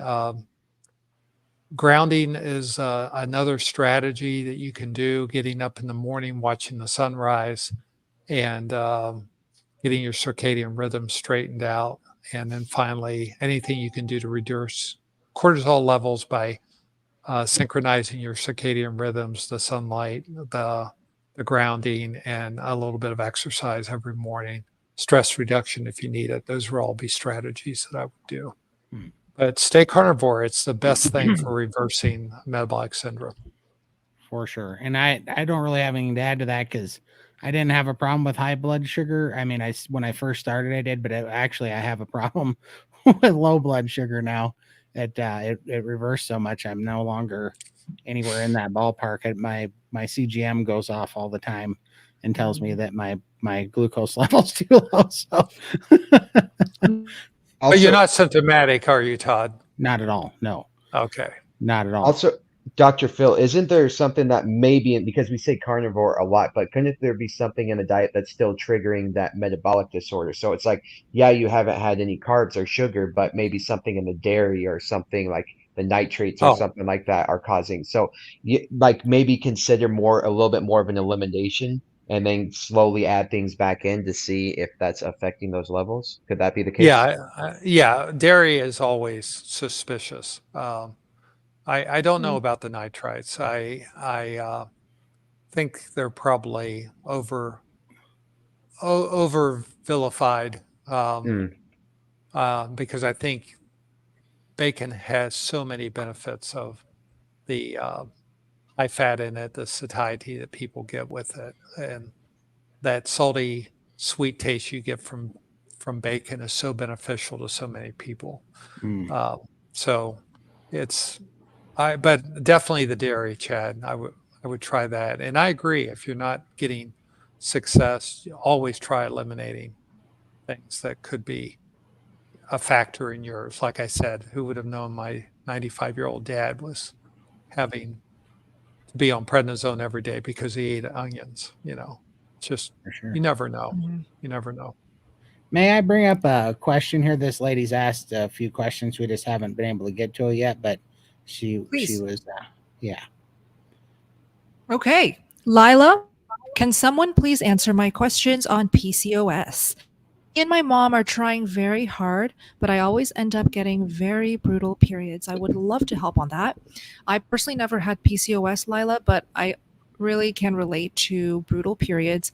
painful cramps, mood swings, just pain in general, having to pop Tylenol like candy because they were so painful. PCOS, healing PCOS is absolutely possible just by going carnivore. I mean, we've seen hundreds of women now, maybe even thousands, Coach heal Rochelle. and reverse PCOS. Coach Rochelle herself, she'll probably visit one of these live streams soon. She has herself. And then Dr. Kiltz is definitely the go-to to find more evidence, more explanations, more help on this. His whole thing is, shout out to Dr. Robert Kiltz, we are fativores. We are supposed to be eating so much fat, more fat than you could even believe, especially if you're women. So Lila, just to help you out here and calm you down, it is possible if you're trying very, very hard. If you're willing to try a little harder with adding more fats, that could make a big difference in the painful period experiences. Okay? Hopefully that'll be a Okay. good start for her. Go Awesome. ahead. We have a few super chats. Yeah, I want to add on the PCOS though. Yeah. That Yes, Dr. Phil, go ahead. everyone thinks PCOS is an ovarian disease, and it's really a metabolic syndrome, of which the ovaries are the end organ that's getting inflamed as a result. And the cysts are due to inflammation in the body from metabolic imbalance. In fact, Dr. Kiltz, and the reason we mentioned Dr. Kiltz is he's an infertility expert, and PCOS is one of the most common causes of infertility. And he actually calls PCOS not polycystic ovarian disease. He calls it plant-caused ovarian syndrome, because the plants are really what's the stuff in the plants and all the inflammation and metabolic dysfunction. But I would say almost everyone with PCOS has some level of insulin resistance. So everything I said about metabolic syndrome, you should take to heart. Get carnivore, go 100%, get yourself clean, do it for 4 to 6 months, see what happens to your menstrual cycle, and you really got to get strict. This is where Chad would say, focus on elimination for 6 months, get yourself healed, and don't compromise, because PCOS causes hair growth on your face, what we call hirsutism. It causes infertility. It causes dysmenorrhea, which is painful periods. It causes obesity, causes discoloration of your skin, skin tags, all this stuff. And you can reverse that in 6 months to a year on a carnivore diet. And it's been pretty consistent. It's one of the easiest things to treat, and one of the most common things that people suffer with for years. So Thank you, Kyla, Dr. Phil. Yeah, do it. Yeah. Okay. Before I get to the super chat, though, I just want to, Lila, keep us posted. You're so very welcome. We definitely want to know if it's healing. Okay. So come back to our next live and let us know. Ben would like to say, let Lindy speak. So, Lindy, do you want to share anything? Go ahead. No, about PCOS. I don't know. I haven't had my period for over 12 years. I think I'm still healing, but I did have brutal cycles prior to that. So I'm kind of glad they haven't come back. And I think I'm in menopause now, so they probably won't come back. I'm not worried about it. I feel fine. I'm healthy. So, yeah. Love it. Thank Beautiful. you. Yeah, I think Ben is your biggest fan. Okay, let's keep going. Okay, you can put the super chat. Okay. Okay, thank you, Flip Childcare and Learning Center. I am 55. I'm new to carnivore after husband died. Oh, so sorry. I was diagnosed with Graves' disease, hyperthyroid, and high blood pressure. I was healthy prior to that, and I'm trying carnivore to heal and lose weight. Any tips? So trying to heal Graves' disease, hyperthyroid, and high blood pressure. Well, Dr. Phil, if you don't mind starting. Yeah, I'm sorry. This is probably in my wheelhouse, but this is a person that iodine would be very, very helpful to try. And it's counterintuitive because a lot of people take iodine for hypothyroidism, but hyperthyroidism seems to respond to iodine supplementation. And you don't want to jump in taking large doses right away. You want to start with 1 drop a day and increase it every week by 1 drop. And you need probably about 25 to 50 milligrams a day. And there's calculators on the web where you can find if it's 2% Lugol solution, you can put that in water, and as you go up in number of drops, when that bottle's gone, switch to 5%, which has twice the iodine per drop. And so it makes it easier in the morning because you can use half as many drops. But Carnivore very well helps high blood pressure as well. So I would give yourself some time, and all the things I just said about activity, moving the body every day. Those are 2 things. But I would give it, I don't know if you're in the point where they're telling you got to have your thyroid resected, a thyroidectomy. But if you can give a course of iodine for 3 months, you may prevent having your surgical removal of your thyroid. But it just depends on how bad you are. And sometimes the doctors use beta blockers when you first have Graves' disease to reverse some of the symptoms, like your rapid heartbeat and the sympathetic overload that you get from Graves' disease. But work with your doctor with it. But I would definitely add iodine if you're not doing it. I would like to add a comment on this. Obviously not the medical side, but I want everybody to notice this is after her husband died and she was healthy prior to that. I want to say loss is so great that it will affect your health because of the stress being so great on top of it. So I really feel for what you're going through, and I really do feel that the carnivore diet will be the best thing for you. So please keep on going and get as much support as you can. Thank you for that chat.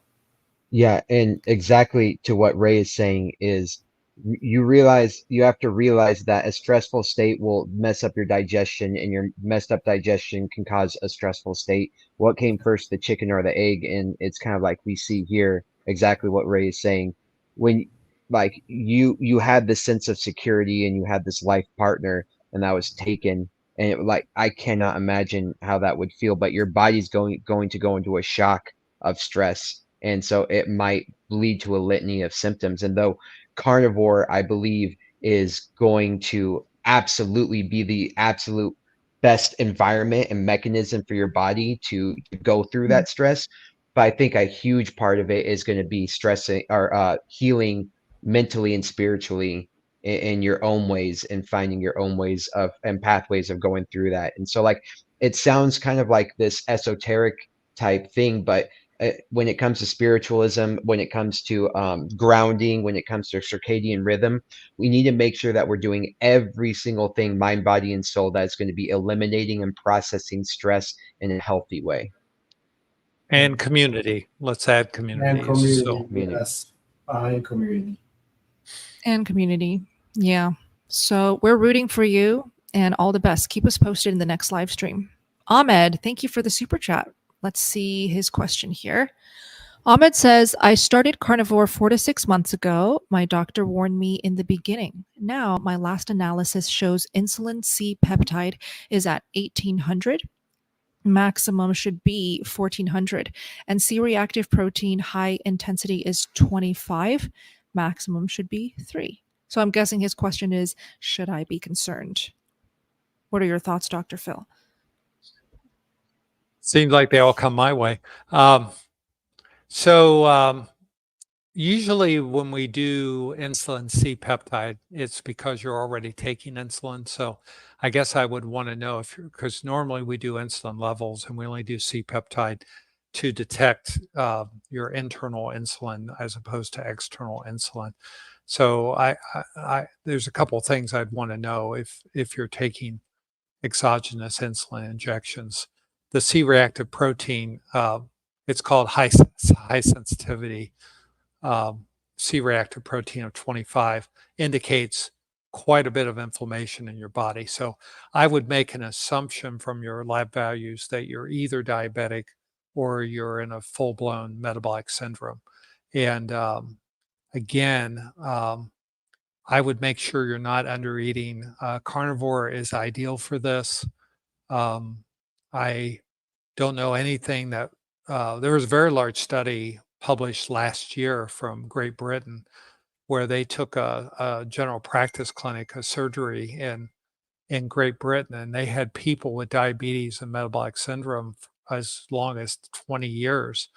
And almost everybody who were new onset of diabetes and metabolic syndrome healed on a ketogenic diet. It was over 90%, and people 10 years out, 50% of them healed.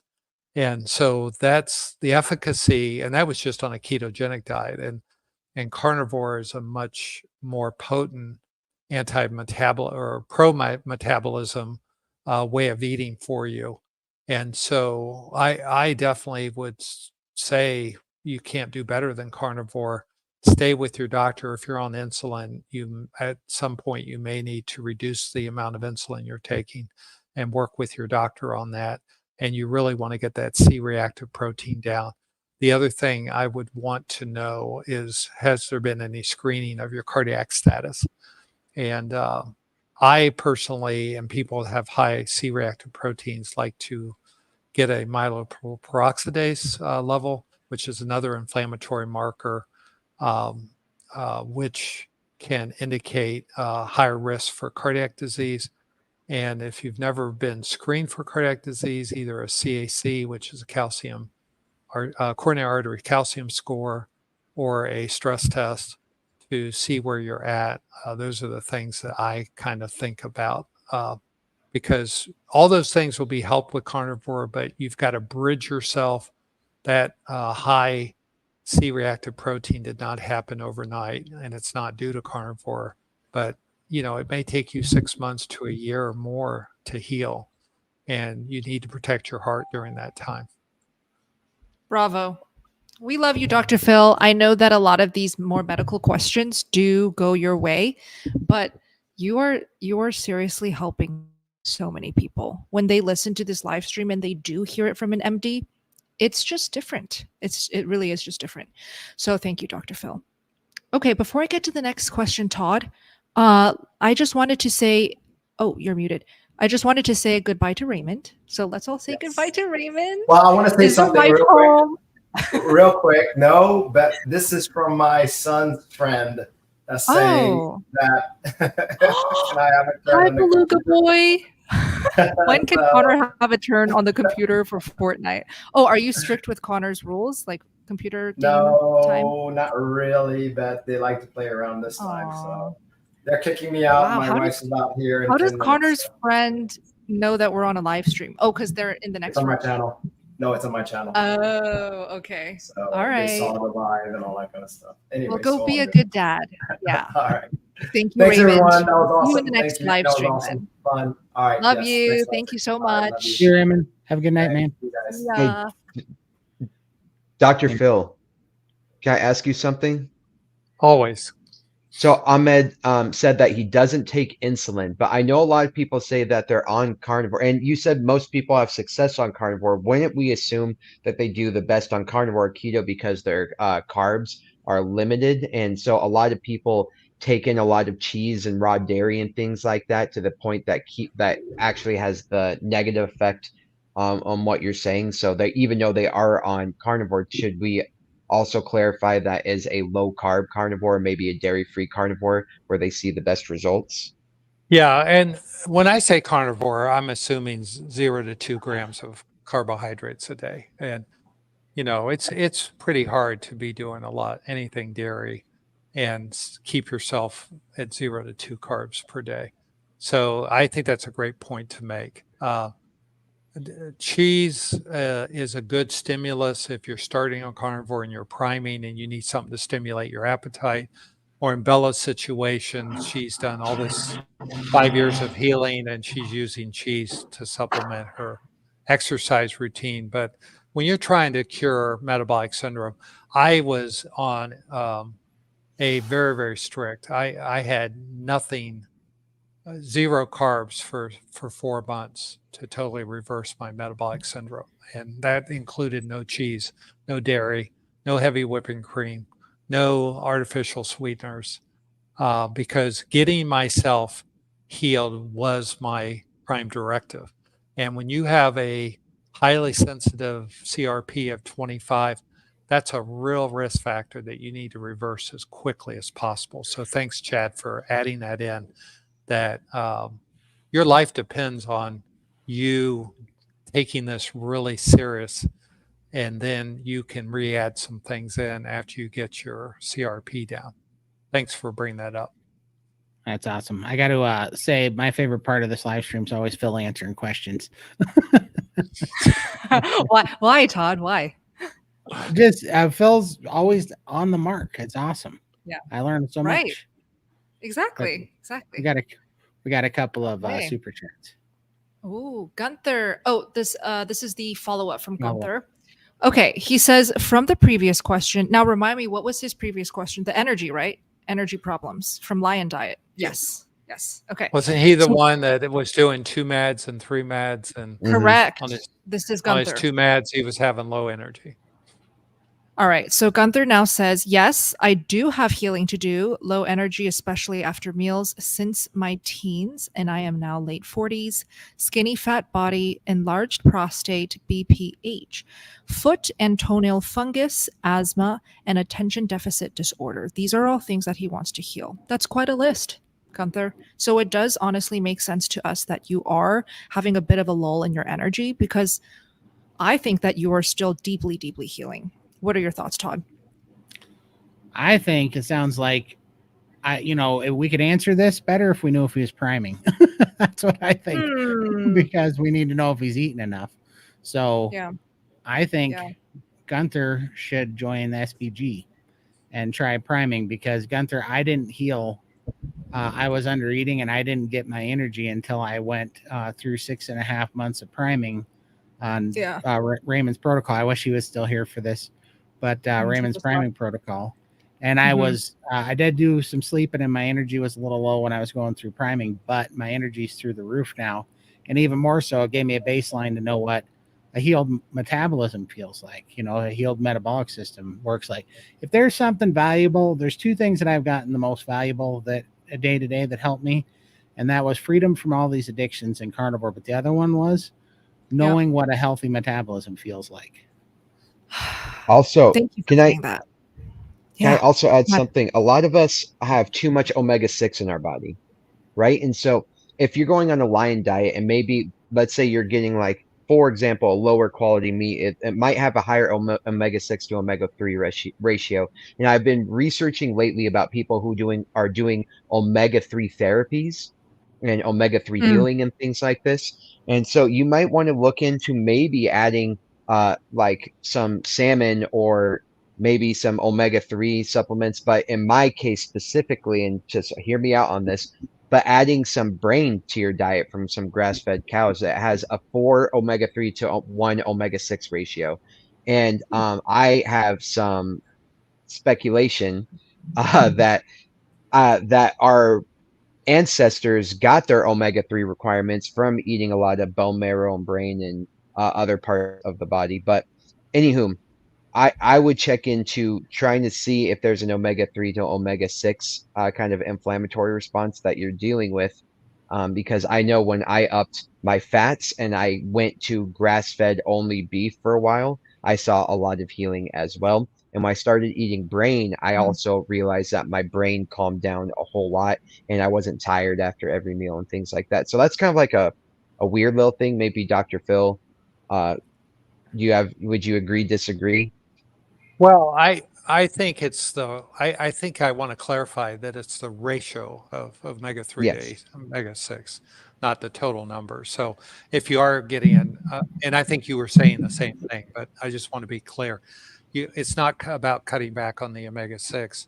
by cutting back on your meat. It's making sure you're getting adequate sources of omega-3 in your diet to balance the omega-6. Because not Yeah. everyone can afford, grass-fed, grass-finished beef, and some people, think of Silence of the Lambs and Hannibal Lecter, when they start talking about eating brains. So I with know. a nice Chianti and some fava beans, right? Well, this is one of my hacks I talk about on my channel is getting like ground beef, like 80/20 ground beef, and then putting like a little bit of a salmon fillet in there and mixing it all in. It makes it Yeah. taste good, but then also you're off balancing the omega-3 to 6 ratio if it's not grass-fed beef. Yeah, and sardines is probably the cheapest way to Yeah. get omega-3. If you're, and I know that some people would say that's not lion diet, but I would say a lion could maybe eat some fish once in a while, but I don't know. But everything that Gunther's telling us about is about inflammation.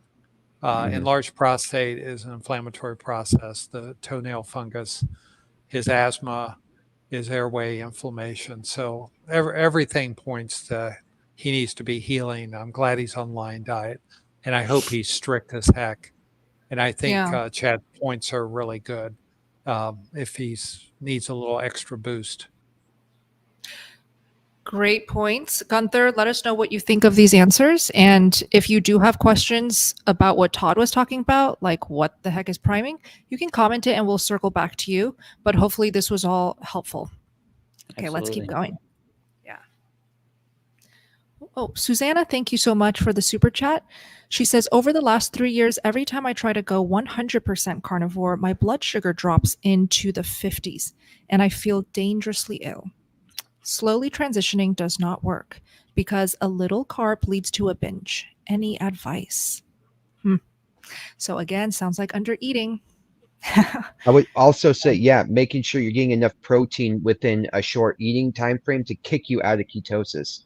You ketosis all the time. That sounds exactly like somebody who's not getting kicked out of ketosis. So make sure you're eating enough protein within a short time period that you go into gluconeogenesis and you're getting carbs and you're getting that sugar into the bloodstream. Interesting.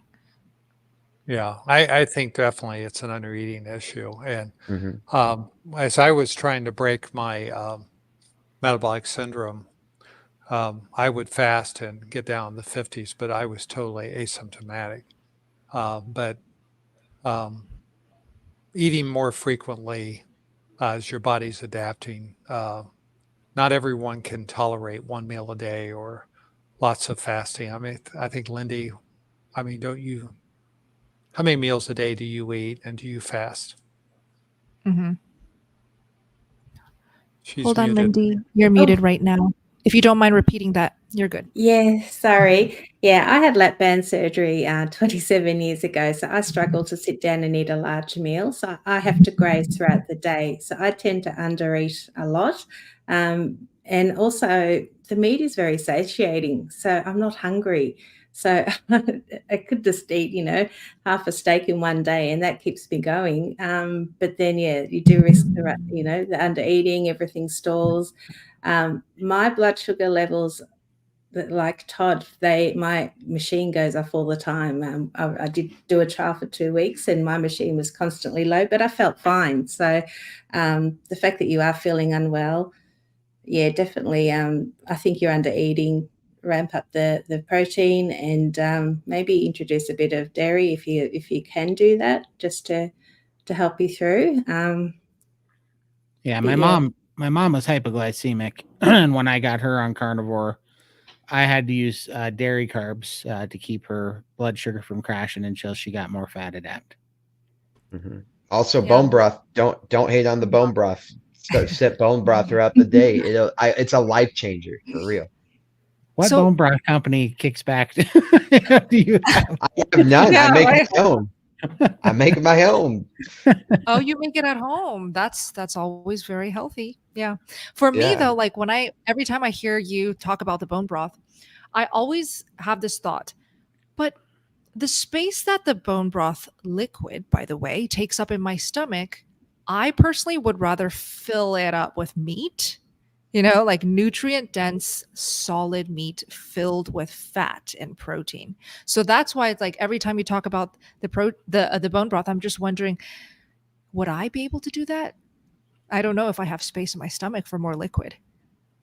So it's for people who are usually having issues in the transition period.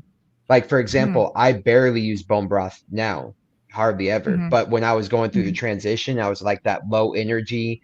And I was trying, it's your body has a very specific way of gaining energy from the food that it eats. And it wants that nutrient. So when you have the liquid form, it's gonna be very attracted to that because it's getting it in the quickest and most absorbent way.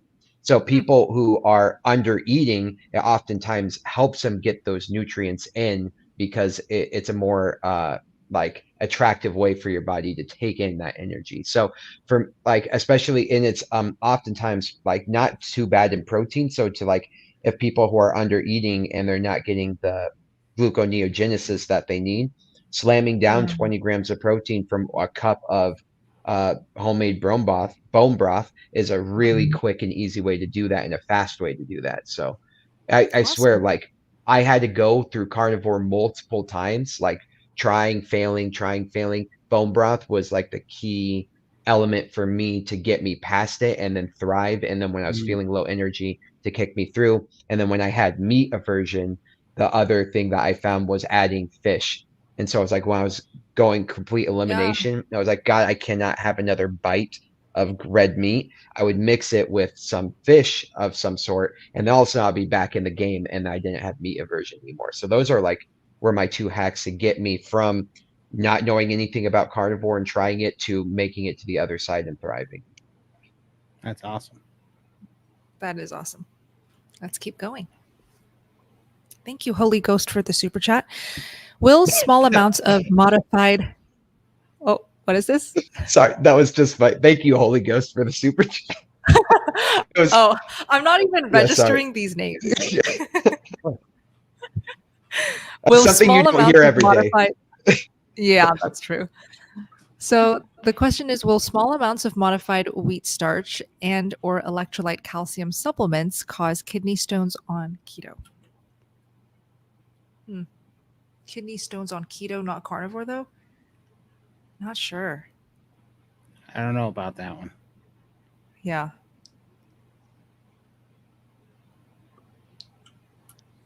Anyone got Google?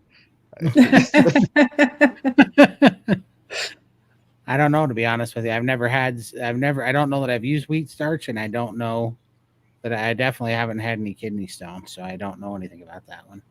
Well, if we had to use our deductive reasoning, or rather inductive reasoning, we know that calcium, right? Isn't that what you would get? Your kidney stone is from excess calcium being processed in the kidney. So, I mean, I'm not sure. Well, most stones are calcium oxalate stones, but Oh, yeah. modified wheat starch, I'm not even sure why you'd be taking that. So I don't know any reason someone would use modified wheat starch. So that's what's throwing me. The calcium supplements, a lot of people are K2 deficient, and you got to be careful with calcium supplements. They're overused a lot in our society. And a lot of people that have osteopenia or think they're at risk of osteopenia are taking lots of calcium and way too much calcium. And not only can they get stones, they can get calcified arteries, including your coronary arteries. So I don't like anything about this question. I'm glad I'm not the only one. The Holy Ghost has stumped us. And I feel like I have a good relationship with the Holy Ghost, but Right. not with this question. Yeah. Not with this So very question, because specific. I really wouldn't take either. It's interest of whether or not you've had calcium oxalate stones, because I think the oxalates are probably a bigger component than the calcium. But Oh, he thumbs up. Okay. Hopefully Yeah, that was you're all helpful. good. Yeah. Sorry Yeah. if it wasn't helpful. Well, we can give a Thanks. generalized answer, right? Well, if you are Mhm. completely carnivore, the likelihood of you getting kidney stones is probably like next to zero. You know what I mean? Like, so, like, can we kill the fly with the bazooka? Like, you know what I mean? That's like you said, it's a very specific question, but can we broaden it and say, well, Mm. perhaps that may be, but if you were just to go this route, the likelihood of you running into that other weird scenario goes down. Yeah. Well, the thing we always have to be realistic though is that some people have very large calcified Mhm. calcium oxalate stones, and they go carnivore, and as they start to dissolve, they can Mhm. actually go down to your ureter and cause a symptomatic kidney stone that you wouldn't have got because your kidney stones were too big to pass. And so theoretically, um, it's definitely been shown that reducing inflammation in your body and cutting out oxalates will reduce the size and number of kidney stones and prevent formation of new ones. But it doesn't 100% prevent you from having kidney stones because we don't know if you have something to begin with. Well, And and I guess that's answering the question is, but yeah, it will not develop new kidney stones, right? exactly. Mm. Okay. All right, Well, it's let's keep going. back on Okay. Star Chat, Bella. Back on the star chat. Let's go to Brandon. He's at the top. Brandon says, I am a 6-month carnivore and started because I'm pre-diabetic. Oh, we already did I think this. we've done We this did one. this. We did this one. Yes, we did do this. Let me just make sure we don't repeat any. Carnivore Odyssey. How often do you recommend fasting and for what length of time on carnivore? I like this question. It's such a personal question, but we can all share our thoughts. How often do you recommend fasting and for what length? I personally don't fast more than one meal a day. And even these days, because I'm so active, I can't do one meal a day anymore because I just simply cannot eat enough to support my body's demands and my muscle building goals, to just stick to OMAD and eat enough food in general. Am I counting calories though? Still not. I don't plan to. I really don't ever want to be tied to a calorie tracker app ever again. So what I'm doing is I'm going by satiation and hunger. When I try the OMADs during me being going to the gym and stuff, I feel very hungry the next day. So that's a sign to me that I'm just simply not eating enough. So that's why I'm now doing 2 meals a day. That works for me. That's the extent of fasting that I'm doing. How about you, Lindy? Yeah, I naturally intermittent fast. It's normally 2 meals a day. Sometimes I'm hungry and I'll have that third meal, and other days it might just be one meal. So I just go by how I feel. Todd? Yeah, I think such an individual question and such a nuanced thing for everybody, but I think it depends on how much healing you have to do.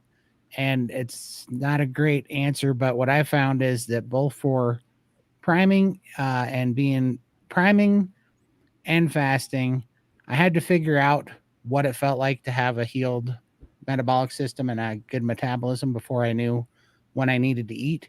And by learning that, taught me when I was in good enough shape to fast.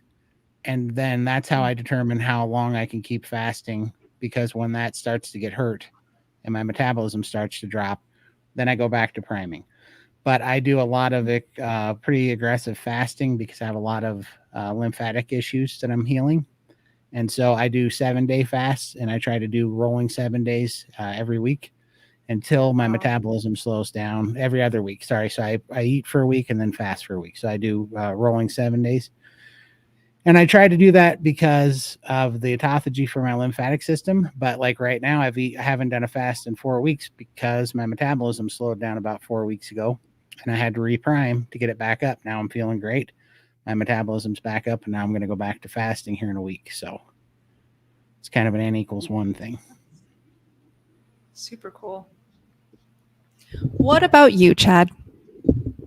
So I used to fast once a month at the end of each month for an extended fast. Now I kind of see how far I could go. but I have drastically changed how I did that. And that's when I was like animal based before I went carnivore. Once I went carnivore, I decided to prime until I wasn't hungry. So like here's the deal. I think that we are completely distant from our food gathering and eating situation in terms of the fact that our ancestors, when they were hunter gatherers, they knew every single process that they were in when achieving their food. They knew when they were at the beginning of their hunt, the middle of their hunt, the end of their hunt. They knew when they got the kill. They knew that it was going to take this much time to get the meat back to the tribe. And they knew when they were cooking it. And a lot of people don't know this, but 20% of your digestive acids start before food enters the body, right? And it's your body's like priming. Yeah. It's anticipating what it is about to come. It starts releasing stomach acid by touching your food, by cooking it, by smelling it. And so your body knows exactly, like it used to pay attention to when it was not getting food and when it was getting food, and would release the appropriate the chemicals and the physiological processes in order to keep you hungry or not hungry during those times. And so that all being said is when you got the kill, there's nothing holding you back from eating a lot. You would, and like Lindy says, it's very satiating. So you would eat and you would get full. It's like you couldn't eat anymore, but there was nothing stopping you. So you would eat as much as you wanted to until the animal was gone. So what I started doing based off like learning more about that research is I will allow myself to eat throughout the day nonstop. And then once I finally hit that moment where I'm like, I'm not hungry anymore, I won't eat again until I'm hungry again. I'll just listen to my body. And so once I become completely satiated, that might take 2, 3 days, 4 days, but all of a sudden I at this point where I'm like, that was kind of like not a great last meal. And then all of a sudden I won't eat for 3 days because I won't have a hunger signal hit up for 3, 4. And the last time I did it was 4 days where I just wasn't hungry and decided to eat. Like I was like, okay, fourth day, I'm feeling a little bit low energy. Things aren't making sense. I'm starting to get the brain fog, broke the fast. So I know that was a long-winded answer, but this is something I've been experimenting with lately. And fasting on carnivore has become extremely easy only because I primed. And now I just eat until I don't feel like eating anymore. And then I don't eat until I feel like eating again. And that's been this beautiful cycle that I've been following. That's not set on a schedule. That's not set on like what stresses I'm going through and things like that. Or rather, it is set on like, rather than a timeline, it's set on what my body is feeling and I'm kind of listening and answering it. So kind of being more connected that way. So sorry about that answer, that being long-winded, but that's how I do it now. Don't be sorry. That was fantastic. Loved it. Okay, Sherry wants to know, I'm trying to gain bone and muscle weight while staying in medical ketosis on carnivore for a bone marrow and jaw bone infection. Would you go up in protein or fat? Gaining bone and muscle weight. Man, that's such a nuanced question. Just eat more meat. Like let's just keep it simple.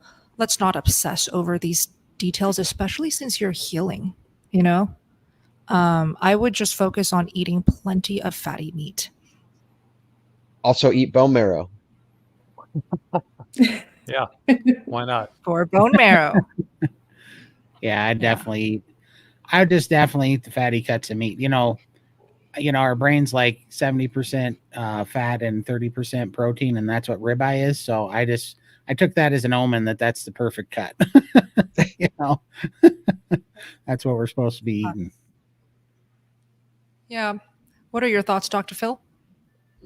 The answer to the question is yes. Would you have protein or fat? Yes. Yes. Most people don't realize that your bone, most people think they need more calcium to grow bone, and you need more protein, because if you're not building the protein matrix, you have nothing to lay the calcium down on. And if you don't have enough K2 in your body, and you're not eating eggs and fatty meats, you're not going to utilize the calcium. It's going to go places in your body that's not on your bone. So I would make sure you're eating lots of fatty meat. And I probably would go 2-to-1 ratio of fat to protein when you're in an active infection like that. You need the studies on protein were all based on burn victims.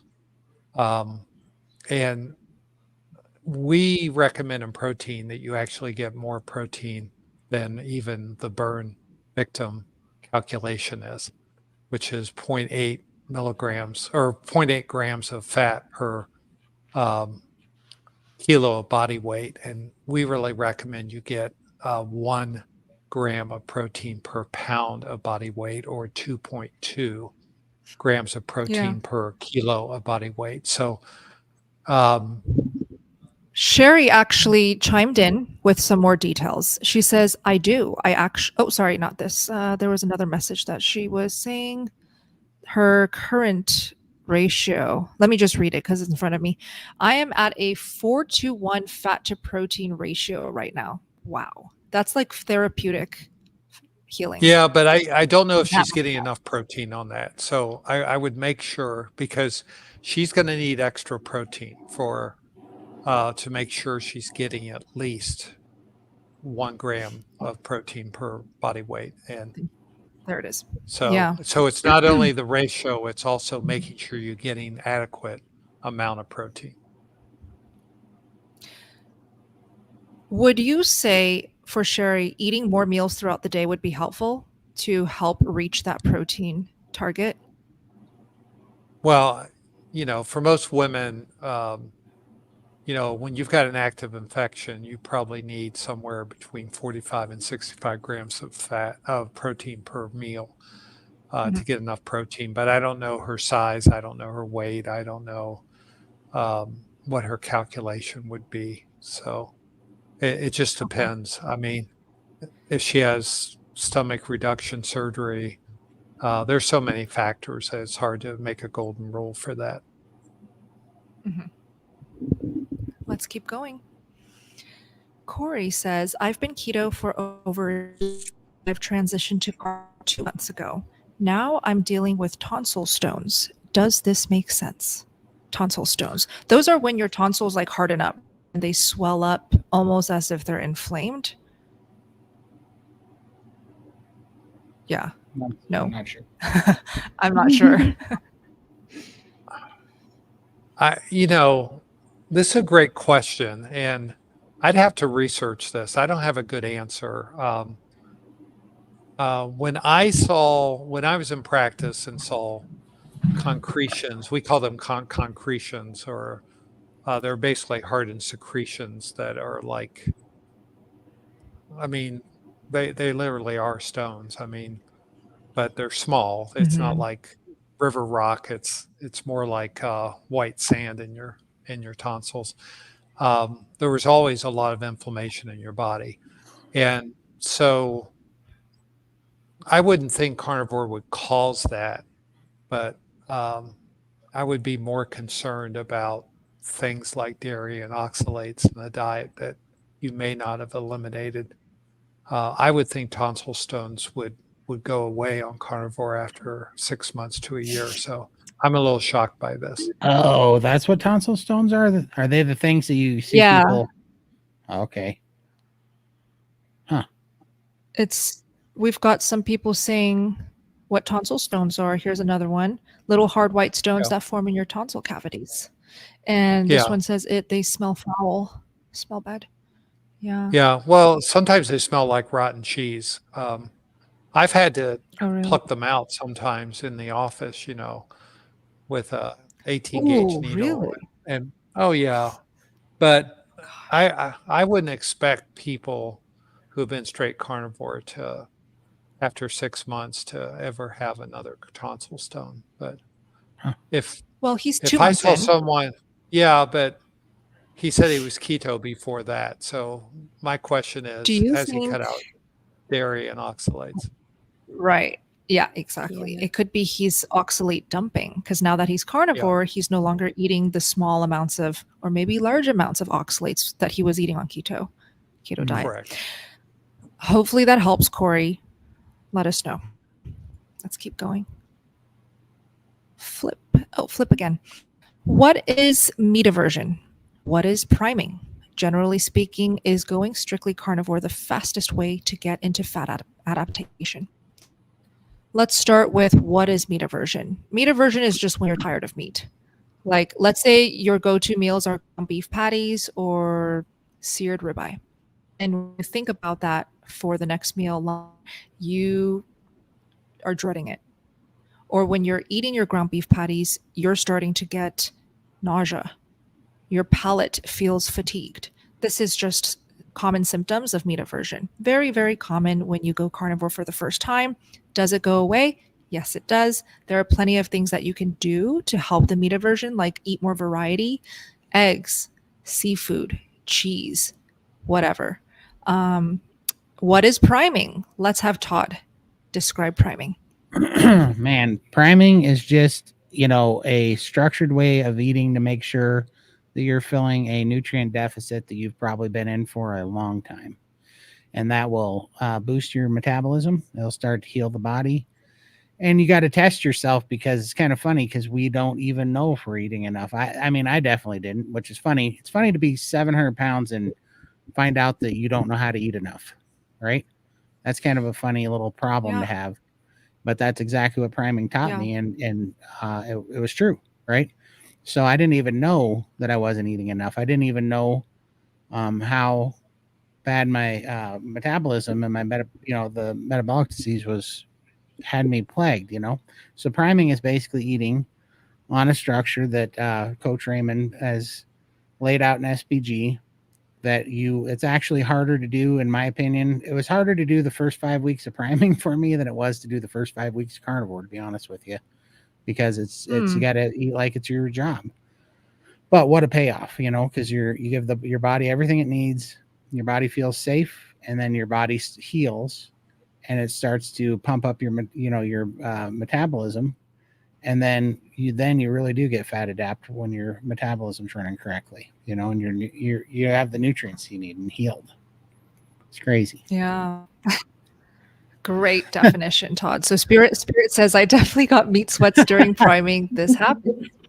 Absolutely happens. Oh my gosh, the meat sweats that I got, I needed New York City dead of winter weather to help me cool down. I was so hot. Child of says, today was my first day priming. Yay! Congrats. We're rooting you on. It's not easy, but this is a very brave and good decision. By the way, friends, I see that Dr. Phil, you're looking a bit sleepy. Go sleep, please. I want you to rest. I don't want you to start your weekend tired, and your wife, right? I had two questions that were in the chat that I wanted to answer. Okay. Our friend Galo wanted to know, have we any of us tried benfotiamine, and which is vitamin B1, which is thiamine supplements. And I just wanted to comment. I really don't. Are you hearing me okay? Yeah. Yeah. Yep.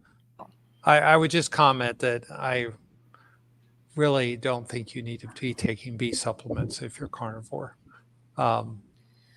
B supplements are something that somebody might be taking if they're on a vegetarian diet and are actually deficient. But a lot of people that have neurologic symptoms are told that they need to take more thiamine, and they end up taking tons of thiamine. But if you just eat fatty meats, you don't need to supplement and buy all these supplements, especially these water-soluble vitamins, because your body will use less and need less.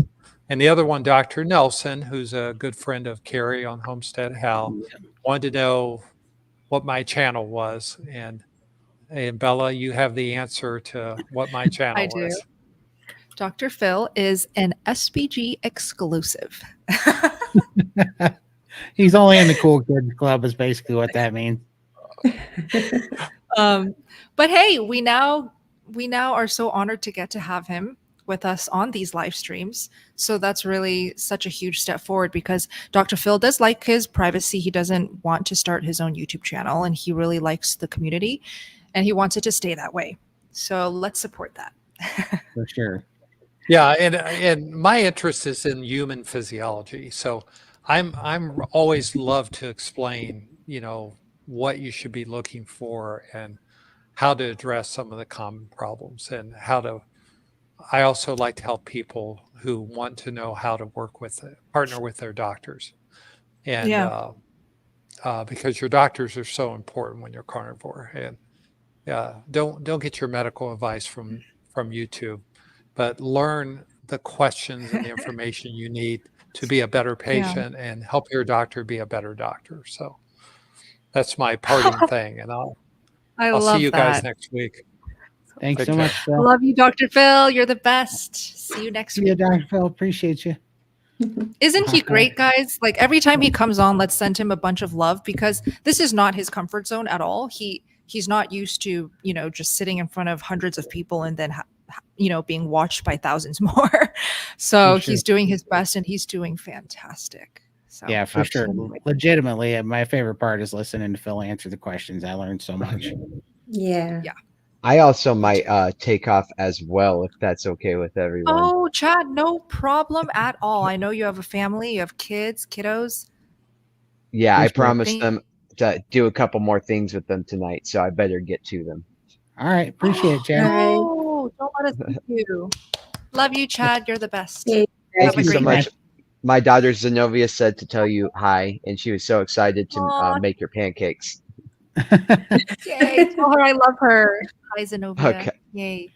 All right. Bye, guys. I Chad. appreciate Bye. you. Bye. See you tomorrow, Bye. Chad. Anytime. Appreciate you too. Whoa, look at Alright. this view. 3 people. Whoa. It's like so close. That is way too much. That is way too much hat. Let's zoom All right. Let's whoa. out. Is that better? Scary.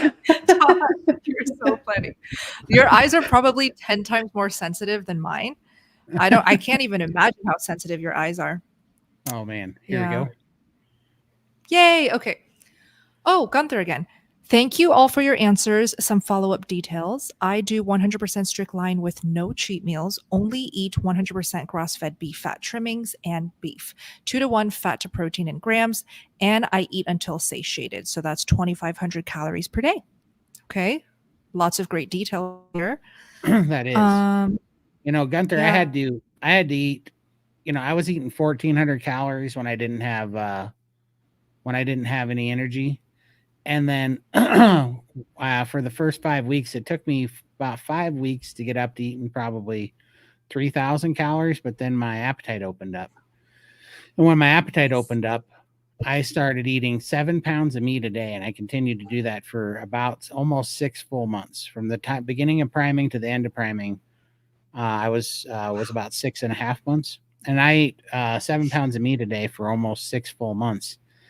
And then my energy went through the roof. Everything healed. My eyes healed. My hair grew back. Just everything was healing. And then I got energy like I didn't even know was possible. Like sleep for 6 hours, pop out of bed, work for 14 to 16 hours, have good brain energy. I mean, it's crazy. And then, a real testament to priming too is Thomas DeLauren has a video out there, and I think it says like, my 10 best guests advice on losing weight. And one of the experts that came in was actually a Do you remember coach. the name? I don't remember the name. I'm going to find the video because I keep referencing this. Yeah. And I'm going to have to go back and find do. the video. Yeah, because Okay.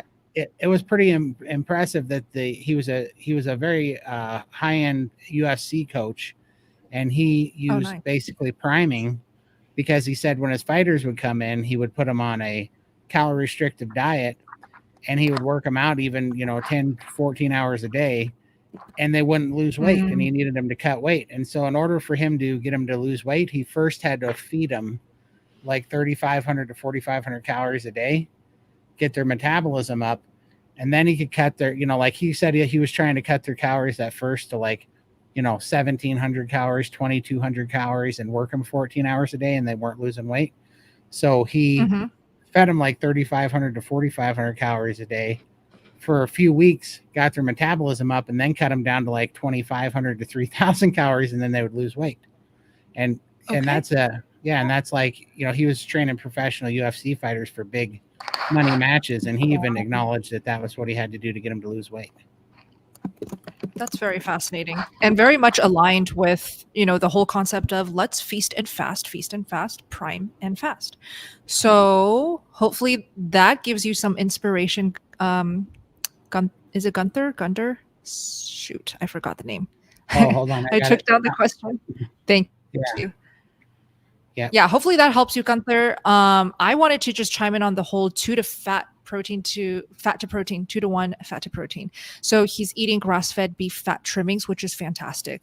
Are you eating it raw or cooked? Because I have found that's made quite a difference in my energy levels and also how easily it digests for me. When you eat grass-fed beef fat trimmings, and guys, if you're in the live stream, chime in. It will taste like a candle, right?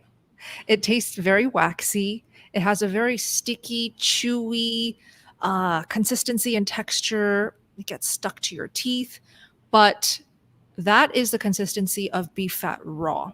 When you eat it like that, for some reason, I have found that it just digests so well.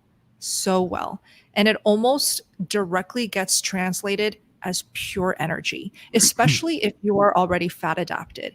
So I do really love snacking, relying on raw suet or raw beef fat trimmings when I need that boost of energy, if I don't have butter.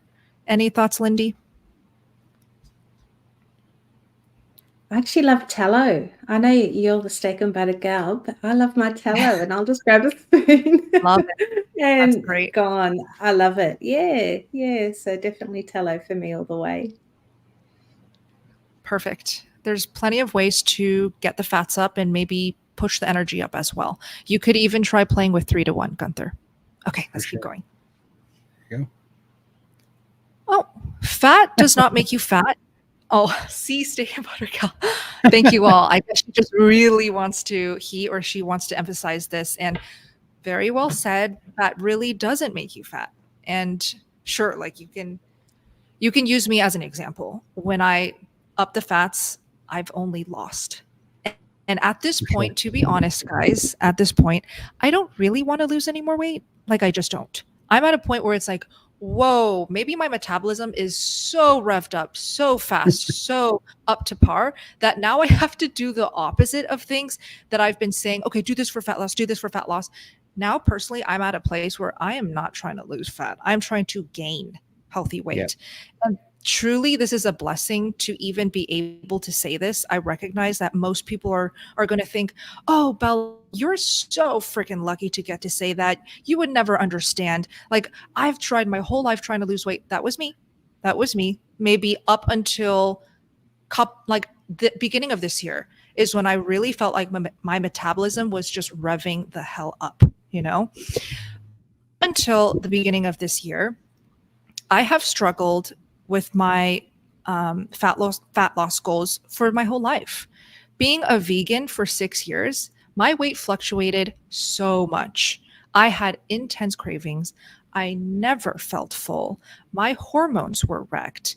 And so, yeah, fat not only doesn't make you fat, it heals you inside out. I want to thank my favorite food in the world, butter, for giving me all these results. What are your thoughts, Todd? Oh, absolutely. I mean, I sit here and I don't lose any weight at 1,400 calories, and then Raymond turns me into an eating machine, and I'm eating 7,000 to 8,000 calories for 6 months, and I lose weight. I gained weight at first, 21 pounds, but it was all just the food that I was eating that was in my system and a little bit of fluid. As soon as I fasted, that 21 pounds came off in 5 days. And what was left was just lean, healthy tissue that had healed, right? And meanwhile, when I was doing calorie restrictive diets, I could literally eat the stupid calorie restrict, like 14 months of a weightlifter's diet of high protein, low fat, and moderate carbohydrates. I was as sick as I'd ever been, and I lost like 37 pounds in 14 months, starving myself for 14 months, wanting to eat a bullet every day. And then I come over here and I do carnivore for 22 months and I lose 310 pounds eating fat, right? It's like, it's a no-brainer, right? It's so obvious that is the exact answer that our body needs. It's the missing link. It's why 74% of the Earth's population is overweight or obese, because we've demonized red meat and we've demonized fat. Plain and simple. Yep. Well said. Yeah. Lindy, any thoughts? Yeah, I restricted fat for the first year, and then I stalled, but I also lost so much hair. It was just falling out by the Oh. clumpfuls. So then I had to get past that, you're going to put on, if you eat fat, you're going to put on fat. So I got past all of that, started upping the fats, and my hair started to, it stopped falling out, and the weight still was broken. I then started losing weight again, so it definitely ramped up the metabolism again. But the hair was a big issue for me. I had very, very thick hair. It has stopped falling out. Now I'm just waiting for the new growth to come and hoping that it will thicken up. But under eating and not enough fat will cause the hair to fall out. So be careful. That is a fact. Yep. But if you keep nourishing yourself like Lindy is right now, it will grow back. Hair will always grow back. I mean, Todd. Oh, firstly, answer that, Todd. 7 pounds a day or 7 pounds a week? A day, every day. And I know everybody thinks that's crazy, but that's why I was trying to find some of the pictures. Lindy and Michael can attest, but let's see. Yeah, I'll just show this real quick. But it was 7 pounds a day. There we go.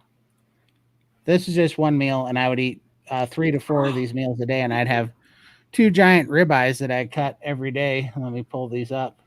Or I would eat that, and I would eat 18 egg omelet.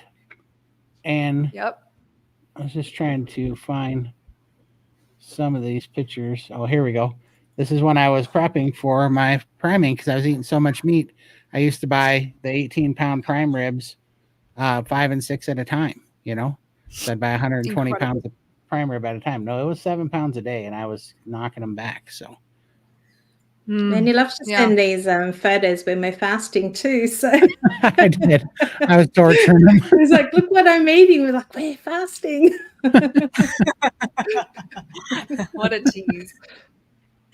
Yeah. Todd is definitely the one person that can eat more than me because at my maximum, I can eat 5 pounds of meat a day. Now, where I am at now, I cannot reach that. Like, even if I tried my hardest with all of my might, I don't think I can get back to 5 pounds a day. So I honestly miss those days.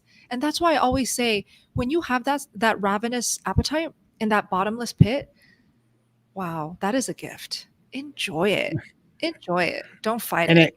And it comes to you, right? Like I had a big stomach because I could overeat before, but I couldn't eat that much meat. And after the first 9 months of OMAD and Carnivore, I couldn't eat more than 1.25 pounds of meat. It took 5 weeks to get to that point, but I kid you not, it was like that was when I really became a believer on priming because my appetite opened up so much.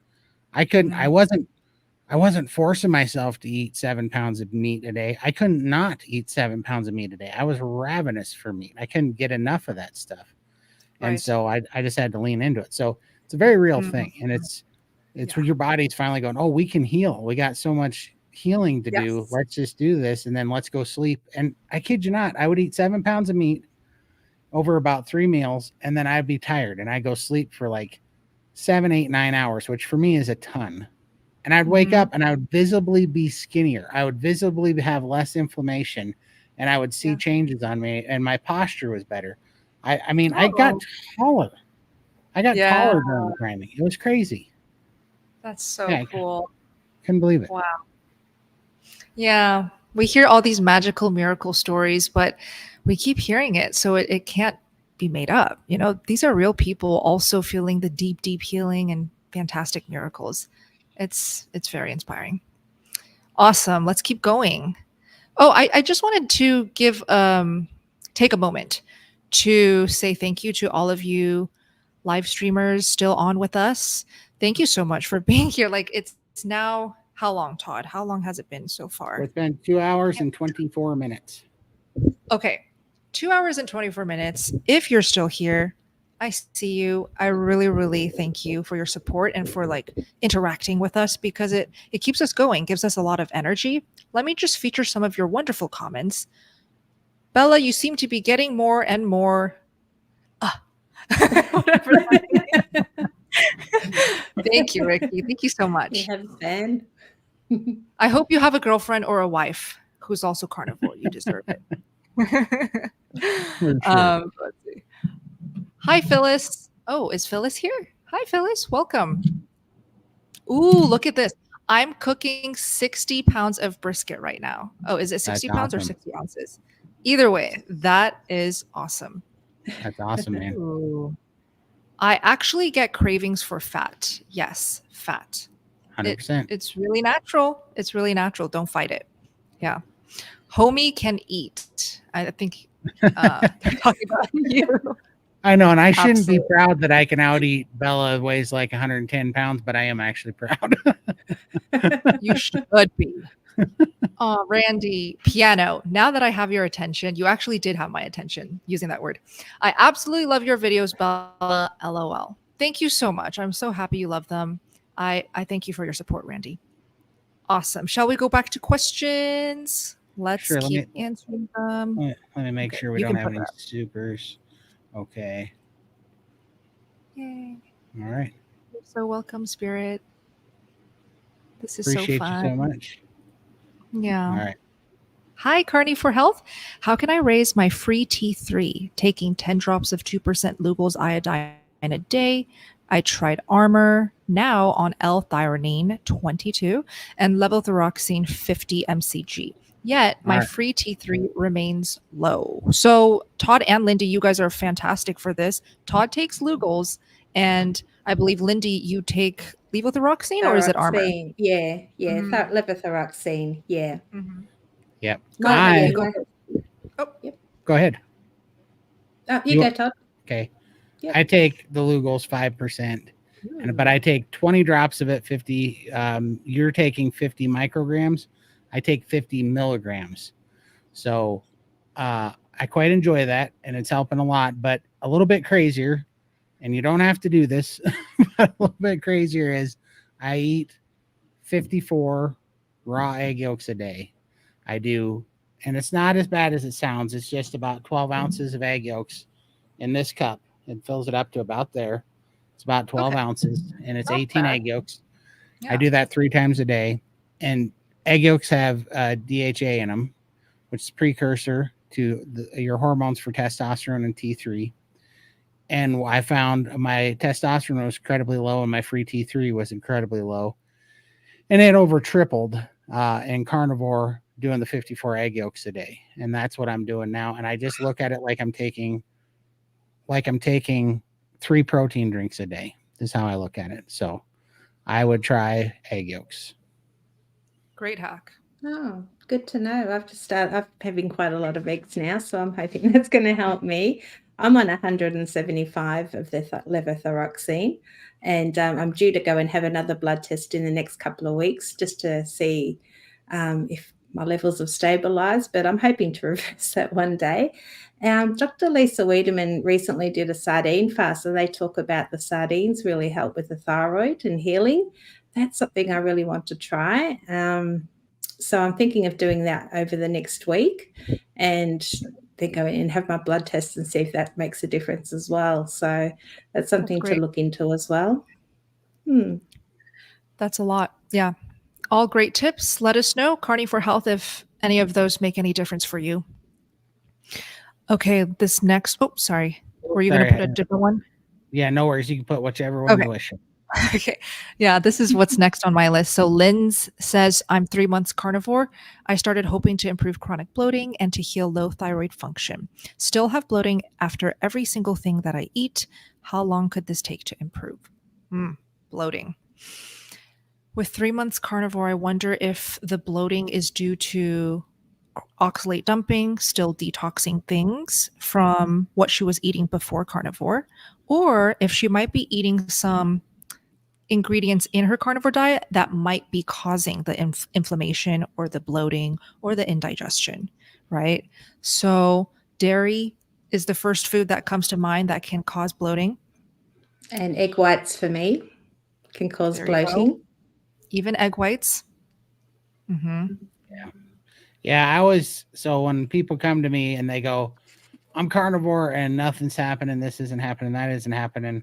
Sometimes people don't understand how some people will eat packaged meat or canned meat or whatever and not understand all the crap that's in some of those, you know. Some of them are okay, but some of them are really bad. And it also depends on how clean a carnivore you are, really. And for myself included, because when I was eating a bunch of, I was bad when I was first trying to do ketovore, carnivore for eating sausage and stuff. And there's a lot of junk in sausage, you know, they fill it up with a lot of crap. That was making me bloated. Yep. Yeah. So, Linz, take a look at your current carnivore diet. What are you eating? Are there any processed foods? So, this includes sausages, like Todd said, bacon. Bacon can sneak some really nasty ingredients. So, check the ingredients list and then play around with egg whites and dairy. Let us know if that helps. Okay. This is from Child of Elohim. How much fat should we be consuming daily? Well, let's just all share how much fat, typically we consume per day. For me, it's, now I have to think. I don't track. Okay, let's just say my first meal, I'm having 80-20 ground beef, usually about 2 pounds of 80-20 ground beef. Okay, so that's how much fat there is. And a side of raw cheese. If I don't have raw cheese, I'll just do my usual butter. I'll have like 2 tablespoons of butter with that first meal. And then the second meal, I'll have like a fatty steak, like ribeye, or just more fatty ground beef, more butter if I need it. It's just like my answer is eat as much fat as you possibly want. There's no limit. How about you, Lindy? Gosh, I don't know. I don't track macros or count anything. If I'm hungry and I want fat, I'll eat it. If I don't, I just take that as my body doesn't want it, so I don't eat the fat. So I love my raw egg yolks. I'll probably have 2 and I dip my steak pieces in that, and that's a bit of fat there. Or the tallow, maybe a tablespoon with my steak, and that steak I kind of graze over through the day. So yeah, not a lot. I don't eat a lot. Yeah. Yeah. How about you, Todd? Right now I'm eating about a 65 to 70% fat to protein ratio. But honestly, the answer is listen to what your body wants. So sometimes I have to have a 2 to even 2.5 to 1 protein or fat to protein ratio. Sometimes I'm down to a 1 to 1 ratio. It's whatever my body's wanting at the time. But there was a time that I had to go to 2 to 1 because I ended up being more efficient with gluconeogenesis than I was being fat adapt. But what changed that for me was dry fasting. Dry fasting really kicked my fat adaptation in gear because it forces your body to go get the metabolic fluid out of your stored fat cells, which makes you way more fat adapt.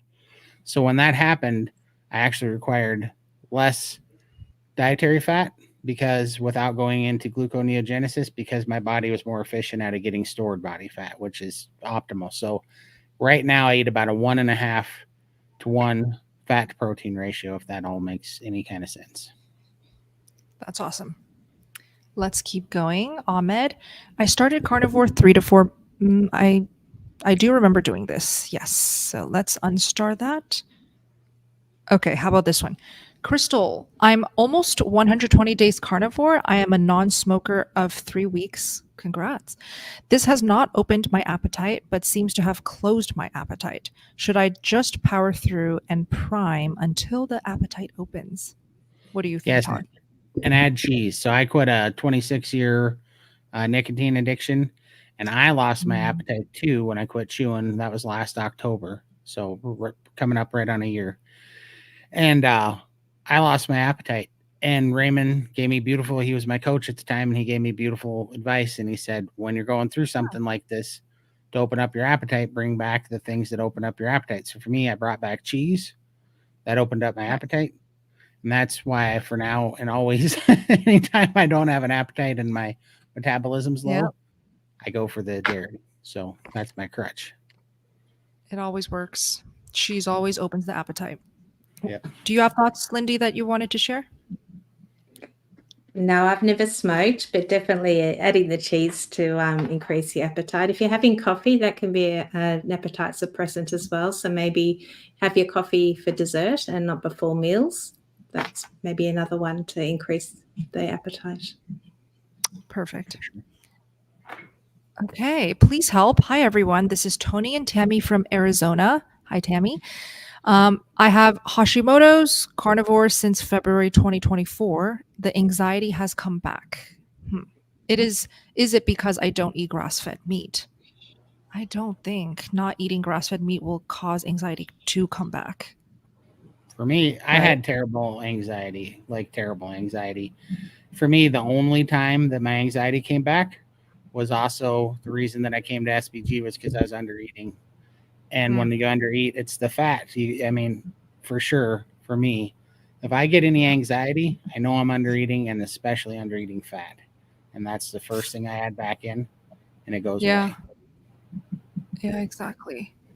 So I'm just thinking, if the not eating grass-fed meat has been a constant variable the whole time, and then your anxiety comes back in the middle of that it cannot be from that, right? It's got to be from something that you were playing around with. Did Tammy add something in that she has never added in before? Maybe like some spices, maybe milk, things that just might spike the insulin. I would be detective and look towards those types of things rather than just thinking, oh, I'm not eating high quality enough. Yeah, we don't think so. So eat more fat, eat more in general, like Todd says. Let us know if that helps. By the way, we're having these live streams every single week. And like Todd has been coaching me through this because Todd and Lindy are the expert live streamers here. They've been doing it for how long now? Didn't you just celebrate your anniversary? Yeah, Last year. over a year now. Wow. Over a year of doing something, you can learn so much. And honestly, you become an expert at that thing when you do it consistently for a year. So Todd and I, we've been trying to figure out, okay, well, which time might be the most optimal for this audience, right? You guys watching. And this time around, compared to last week, it's later, right? Because last week we did a little bit earlier. No, I think it's the exact same time, actually. But yeah, I think it was the exact same time last week, actually. But I do feel that that earlier might be a little bit better. Yeah, I think so too. So let's test that next week. Of course, everyone here, let us know if there's any specific times that you think is popular. Like if you're if you're an active live stream watcher, we could learn a lot of feedback from you guys. What are your favorite times to hop on live streams, if that makes any sense? Because I know there's so many YouTubers doing live streams, like some of them do it daily. I'd be curious to know how like just changing times per week will help the community and see how it reflects. Yeah. For sure. Okay, let's keep going. Yeah, for sure. Now I can't remember where I left off. Oh, sorry. I'll go back. There you go. Oh, no There's the worries. next one. Okay. I was diagnosed with hypothyroid years ago. I am on levothyroxine. Okay. I recently tried 10 drops of the 2%. In about 1 week, my ear started ringing. Do you have any explanation for why? How about you, Todd? So let's see. Did you say 1 week and her ear started ringing? 1 week, my ear started ringing. Yeah, 1 week. Yeah. So I think it's probably things. I actually think things are healing. So I've had 2 extreme reactions that were related to my testosterone.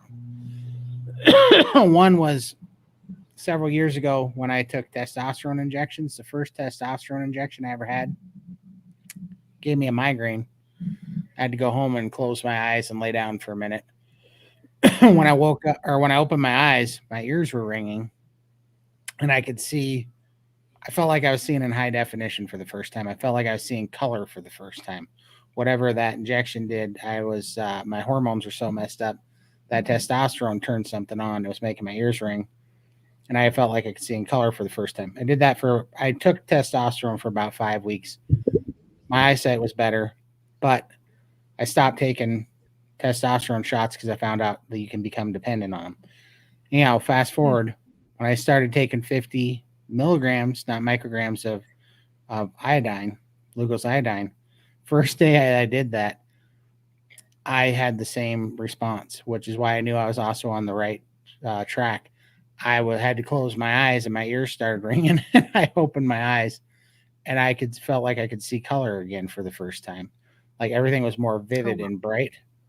And so I realized that had something very similar to do with testosterone that was going on there. So I don't know what it means, but it went away for me on the iodine. And I took that as a healing sign when I could see color. I just was like, well, this is heading in the right direction. It's extreme, but it's a good thing, you know? So that's basically, I don't know why it's doing it, but it did clear up for me. Okay. Yeah. Lindy, do you take iodine? I have tried it, but I didn't find it do like any difference whether I was on it or not. So every now and then I'll pop a little bit of a squirt on my meat and have it, but I don't take it religiously every day. Gotcha. Yeah. Hopefully that helps, Sheila. Okay, Briar, how do you determine how much water you should drink in a day? I'm guessing the amount would fluctuate, but based in what? Especially if there's signal in. I personally determine how much water I drink by just drinking to thirst. So that's my answer. How about you, Todd? Yeah. So, man, it's a complicated one. I drink to thirst, but I quit so many things that I was over drinking water. I think the last addiction I had was actually water. And so it's such an individual thing, but I was over drinking water. It was causing calf cramps. It was causing fluid retention. But there was some sort of link there. I don't know what it was, but I fixed it with dry fasting and fat adaptation. When I did that, I lost the I was able to access metabolic fluid in my body, which seemed to satiate me for salt, which made me not want to eat salt anymore. So I stopped salting my food. When I stopped salting my food, I stopped having a water addiction because I was drinking 2 to 2.5 gallons of water a day. And it was putting a ton of fluid on me. And it was also washing out my gut bacteria. So it was making it hard to digest meat. And, but it was like an asphyxiation that I had drinking water. And now I only drink, if I drink a half a gallon, that's a lot in a day. So I've gone down about 20%. So long story short, I am now able to listen to my body, but I was not able to listen to my body till I got fat adapted and was able to access the metabolic fluid and got away from the salt. And I'm not advocating that everybody has to quit salt. I'm just saying when I healed to the point that my body no longer craves salt, that made it easier to regulate my thirst. So for whatever help that gives you. Yeah. I'm curious, Todd, since we're on the topic of no salt. Once you cut out the salt, do you find meat tastes bland? Not at all. I think it actually, now when I put salt on meat, it tastes too salty. when I eat meat without salt, it tastes perfectly salty on its own. And I love the flavor that it already comes with. So I don't know how that happened because I tried to quit salt once. I tried to quit salt about a year ago. And I was going to do Lion Diet, no salt for 90 days. I made Lion Diet for 90 days, but I only made no salt for 2 weeks. Couldn't do it. I needed the salt. Then I started dry fasting. When I started dry fasting and my fluid consumption went down, all of a sudden I found out I didn't have a craving for salt anymore. And when I stopped craving salt, my palate changed. All the food automatically tasted salty on its own. Now when I taste something with salt in it, it's unpleasant. It's weird. I mean, I can relate. So it makes a lot of sense because when I eat steak with salt on it, it burns my throat. That's how intense it is for me. Not only does it taste way too salty, it legit burns my throat. And I'm like, oh, that does not feel good at all. So that's why That's funny they say that. It burns my tongue now when I get salt and I would take something that's salt. Like, it's what main reason I stopped eating bacon. Bacon's too salty. When I eat the bacon, my tongue swells up. It's weird. Like that's a sign then we don't need the salt. And again, for most people, you need salt. Okay. You're not going to feel great if you cut out salt, especially if you're not. I love hearing these stories where carnivores naturally stumble upon it because they're like, oh, one day I just realized that all that salt that I usually add just didn't taste good. In fact, Dr. Chafee told me this story that he experienced. He just naturally gravitated away from salt, away from salting his meat because he just didn't feel like he needed it for flavor. For Meat sure. plain was so flavorful for him, and me too. And Todd, yeah, totally. Love it. Yeah, I used to love adding salt to mine, and then I transitioned to smoked salt just to get that different flavor. And I was going through a stage of having all different types of smoked salt, and now nothing on my meat. I just have it plain as well. Yeah, but I do Right. like salt on my eggs still. I find eggs can be a little bit bland, and even if I put a bit of butter, I'll put a little bit of salt on that. I really enjoy that, but I can't have salted butter. That's to Oh, be it's salty. unsalted. Yeah. Yeah, there you go. Okay. Mm. It's almost as if like our taste buds reset the longer you just feed it natural foods. You don't even need added stuff like salt. Yeah. No, and it kind of makes sense because where were we getting salt when when we're hunting? I mean, Yeah. yes, we could go mine it or whatever, but were people really carrying around a bunch of salt? I doubt it.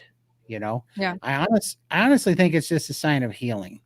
I think as we heal, we become more metabolically balanced, and we have the nutrients and the minerals that we need. We stop needing them, and for me, I know for a fact that it was when I became like hyper fat adapt, I stopped needing salt because I was able to get the perfect metabolic fluid out of our bodies like we're supposed to have it, because my electrolytes were finally balanced, So, Exactly. Yeah, just let me put up some messages regarding what we're talking about here. I hear you, Lindy, not a fan of salted butter. Yeah, I've tried to enjoy salted butter. It's just so salty. And I don't understand why they add it to like those cookie recipes, dessert recipes for baking. I guess adding salt to sweet stuff maybe makes the flavor more complex. I don't know. well, I know that they figured out with salt. So, like this, that's why soda. If you look at Coca-Cola, it's got the sweet, the salt, and something else in there. I forget what it is. But the food companies know, like if you put salt, if you're monitoring the brain and you put salt on something, it'll light up a certain endorphin part of the brain. If you put sugar in it, lights just like sugar. Yeah. Interesting. Yep, just like sugar. But for them to get the hat trick, there's like 3 ingredients that they put in everything. Salt is one of them, sugar is one of them. There was a third one. I forget So what like it an is. acid or something. I Yeah. watch a lot of cooking shows, and they use all of those little tips, and you need to balance it. You need some acid to break this, and that's the way they talk on it. Yeah. It is. And if you watch, Robert Lustig is the first guy that I seen show this, but the Coke companies, they literally are making addictive drugs out of this potion that they make with these highly active, they stimulate your brain and they cause endorphin fixes in these like 3 parts of your brain. And salt is one of those things. It's why they put it in soda. Salt and sugars and everything because of that. Yeah. That's very interesting.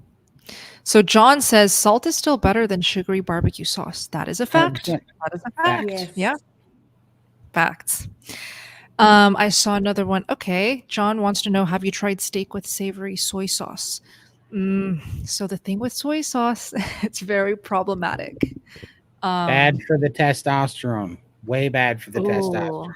Oh, okay. Because of the soy? Yeah, soy microplastics and seed oils are the 3 biggest things that recommends testosterone. That's what wrecked my testosterone. So I stay away from soy like it's the devil, Yeah. Wow. Yeah, and soy sauce is full of that. Yeah. I believe there's gluten in soy sauce. I think so. I should know. I'm Asian. I should know. That's why in health food stores they have gluten-free soy sauce called coconut aminos.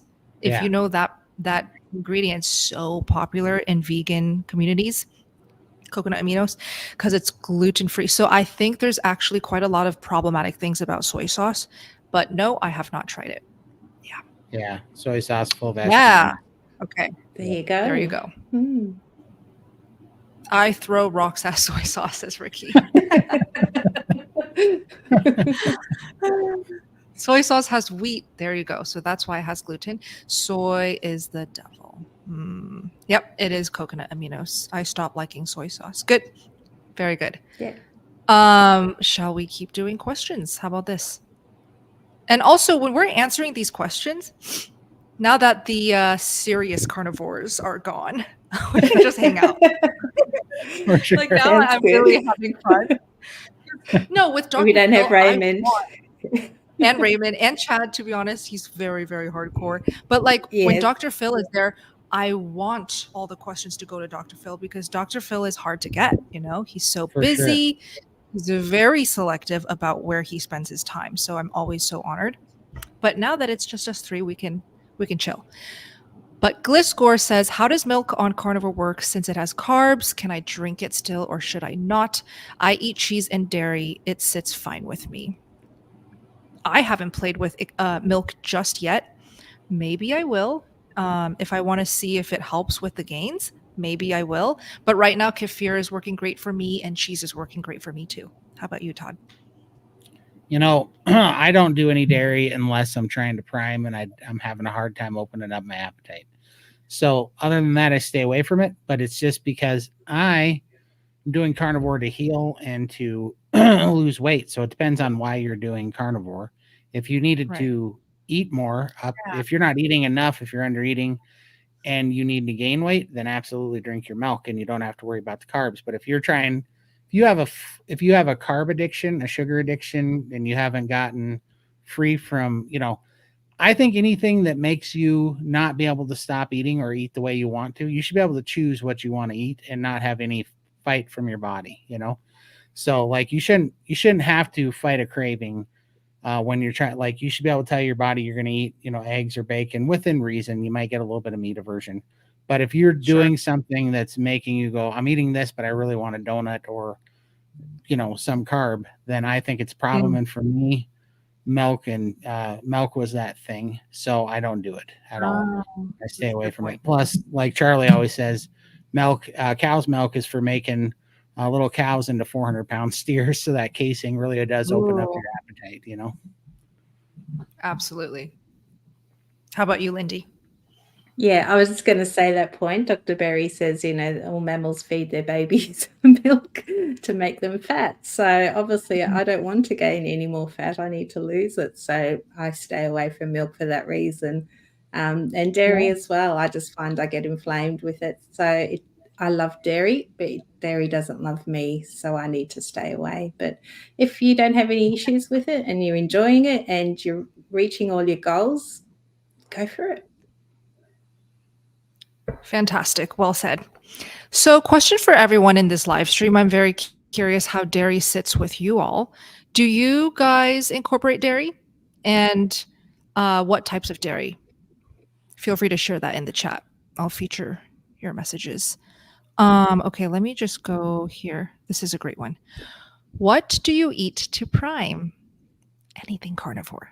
You don't have to be picky or selective. In fact, the more variety, the better is what we've seen with community members when they prime, because you don't want to restrict, for example, lion diet while priming. That's going to be tough because you're going to really hate eating 3 meals a day, every single day, eating the same ingredients. What are your thoughts, Todd? Yeah, you got to open up the diet especially when you're first priming. You got to open it up to anything, and that includes milk and all those things that I just said. That's why I said, unless you're priming and you need to open up the appetite, you need to use all the cheat codes you can to open up your appetite and get the food in. And then once you're there, you know, once you've done it, you know, once you've done the main prime, then you can kind of play with it because you can kind of understand it a little bit better. But that first time to kind of retrain your appetite, you know, cheese, you know, sour cream, cottage cheese, yogurt, all that stuff. It's all on the table for me anyways. So, yeah. Do you recognize that's Charlie? Charlie, yeah. Right there. Charlie. I didn't know that's him. So CC is Charlie because I recognize this because he always does. Exactly. So cute. That's, so cute. That's Charlie and Marilyn. Thanks, guys. How do you do that? My fingers don't work. Oh, you can't do it? Oh, Todd can do it. No, I need to tie my fingers. Oh, you Try the other weren't hand. No. you weren't a No? fan of Star Trek then when you were a kid. This is a Star Trek Oh. thing. I'm weird. So Yeah. no. Not at all. Be kicked out of the cool kids club now. Not at all. Thank you so much. Everyone for watching the walking live, through. I they're not appreciate doing this. Yeah, thank you, Yeah. Charlie. It's like, oh. Everybody's testing. We yeah. got a super. Oh my gosh, it's Brian. Brian is a long-time SVG member. He's like one of the first gentlemen that joined. So, Oh, hi, wow. Brian. Nice to see you here. Yeah. So, he wants to know, does fermented dairy mitigate appetite stimulation compared to non-fermented dairy? That's a good question. Oh, wow. So I'll tell you my experience because I've played around with cream. Would you say cream is not fermented, right? No, cream wouldn't be. It would Yeah. have to be like a real Greek yogurt or a kefir. Right. So I've played around with cream, like raw, heavy whipping cream, and I've also played around with raw cheese and raw kefir. Both of those are fermented dairy. When I eat the non-fermented dairy, yes, it tastes like candy to me. Like when I drink that cream, I don't drink just a couple sips. I drink the whole bottle because it tastes like sugar water to me, or sugar milk, like condensed milk. Mhm. So yes, I do find that with fermented dairy, like it's still so palatable. It's still going to open up your appetite. Just minutes ago, Brian, maybe you just jumped on. Todd, Lindy, and I, we were talking about how when people have a difficult time opening up the appetite or eating enough, we all agreed that cheese is the food to help, you know? So I think it's a very personal thing. I will raw dairy, raw cheese and raw kefir has not been like it's only brought such great benefit to my life and to my strength goals. So, Brian, are you trying to lose fat? Is my question. Or are you trying to build muscle? Because fermented dairy can really serve you really well if you want to build a lot of muscle. What are your thoughts, Todd? Yeah, I mean, fermented dairy, I think it would still cause the appetite because I can't imagine. I think it's the casing in the dairy that causes the appetite. You know what I mean? And so I would think that I don't think fermenting it gets rid of the casing. Now I have seen fermentation get rid of oxalates and also capsaicin in vegetables, but I don't know that it would get rid of casing. That would be something interesting to look at. But I mean, for me, that'd be a really easy thing to test because it's day and night different as soon as I have dairy with casing in it. I mean, my appetite, all of a sudden, it reminds me of the old me where I want to sit there and eat twice as much as I normally would. You know what I mean? Makes sense. How about you, Lindy? Yeah. So you're saying Greek yogurt, would that be fermented dairy? Is that right? Yeah, That's fermented. Well, I did have that is. Yeah. Mm-hmm. I did have some last week at my daughter's house and I was still hungry afterwards. I was craving. I just wanted to keep eating it, you know. So definitely does ramp up the appetite. And if I don't eat any like protein or something afterwards, I will start craving other things. So definitely a bit dangerous for me. Yeah. Yeah. So let's all help Brian out. Like, what are your experiences? If you're in this live stream, put it in the chat. I'm going to feature some of your guys' messages. I just love reading your messages because I learn so much and it's also so hilarious. So let's slow down and just enjoy these messages. Hold on. Ooh, cheese and olives. I used to love pastries, was a horrible addiction. Good for you for getting over pastries addiction. Here, Darcy says, I'm still having dairy, mostly cheese. Sometimes I will try sour cream as a garnish. Ooh, sour cream is so good as a garnish. Yes. Interesting that Andrew craves broccoli. I don't understand what's so good about broccoli that you crave it. The farts. I think that's the thing I've got out of broccoli. Maybe it's like Raymond. Right. Maybe the crunch. Try some pork rinds to get that crunch. Good point. So fascinating. Yeah. Oh, I see a super chat. Hold on, let me just feature some more here. No worries. I love Parmesan that's unpasteurized. Me too. It's so good. Cheddar, mozzarella, cream, sour cream. Oof, those are all great dairy products. Yum. Ooh, I Parmesan like for the win. right. Parmesan is so good. I like Organic Valley grass-fed organic raw sharp cheddar cheese and full-fat cottage cheese. Fantastic. That Organic Valley raw sharp. Oh man, that's good. Oh, that's one of my favorites. That's one of my favorites. Yeah. Ooh, let's see. Yes, hi iDog TV. Oh, I see all of your comments. I see your comments. You're seriously like a long viewer. I really appreciate you. Whoa, is that a Samson Q2U mic? If so, I have that same mic. It is. It is. This is the Samson Q2U. I've had this since day one of doing YouTube, and I still use it. Wow. It's awesome, and it's very affordable. It's on They're not Amazon. bad. It's pretty good. Yeah. Okay, let's see. Old cheese go. Okay, let's do the super chat. Hi, Benjamin. Thank you for joining the live. Thank you for your super chat. So Benjamin says struggling. 23 days ribeyes and salt and water. 2,500 calories. MCAS histamine reaction. I wake up jittery and anxious. Almost quit. I wake up hungry, not excited for meals. Blood sugars 5.6 to 7.2. My ketone 0.8 to 1.8. Mood is flat. Sleep is blah. Thank you for the details. This really helps us help you troubleshoot. 23 days ribeye, salt, and water. I'm guessing you're doing lion diet or ribeye only diet because you want to heal your MCAS. That probably makes sense, right? Now, Yeah. Todd, do you know anything about MCAS? Yeah. So Lynn has that mast cell activation syndrome. Midlife carnivore, Lynn. Yeah. Oh, Lynn. Okay. So it actually limits how much stuff they can eat without having a histamine response. So, but the fact that he's eating ribeye, I mean, ribeyes are generally a more aged meat, you know. So I'm gonna channel Alyssa and say, have you tried lamb? Right? Because some of that might be from the aged red meat, because you might be having a histamine reaction to that. But also 2,500, like, why are you, like, I'm guessing you're doing lion because you're trying to not have a histamine reaction. That's why I asked that. But also 2,500 calories seems like a lot, but it's not really if you haven't primed yet. Like, it's not a lot at all. So you need more food, but you need to find food that you can get down in a palatable way.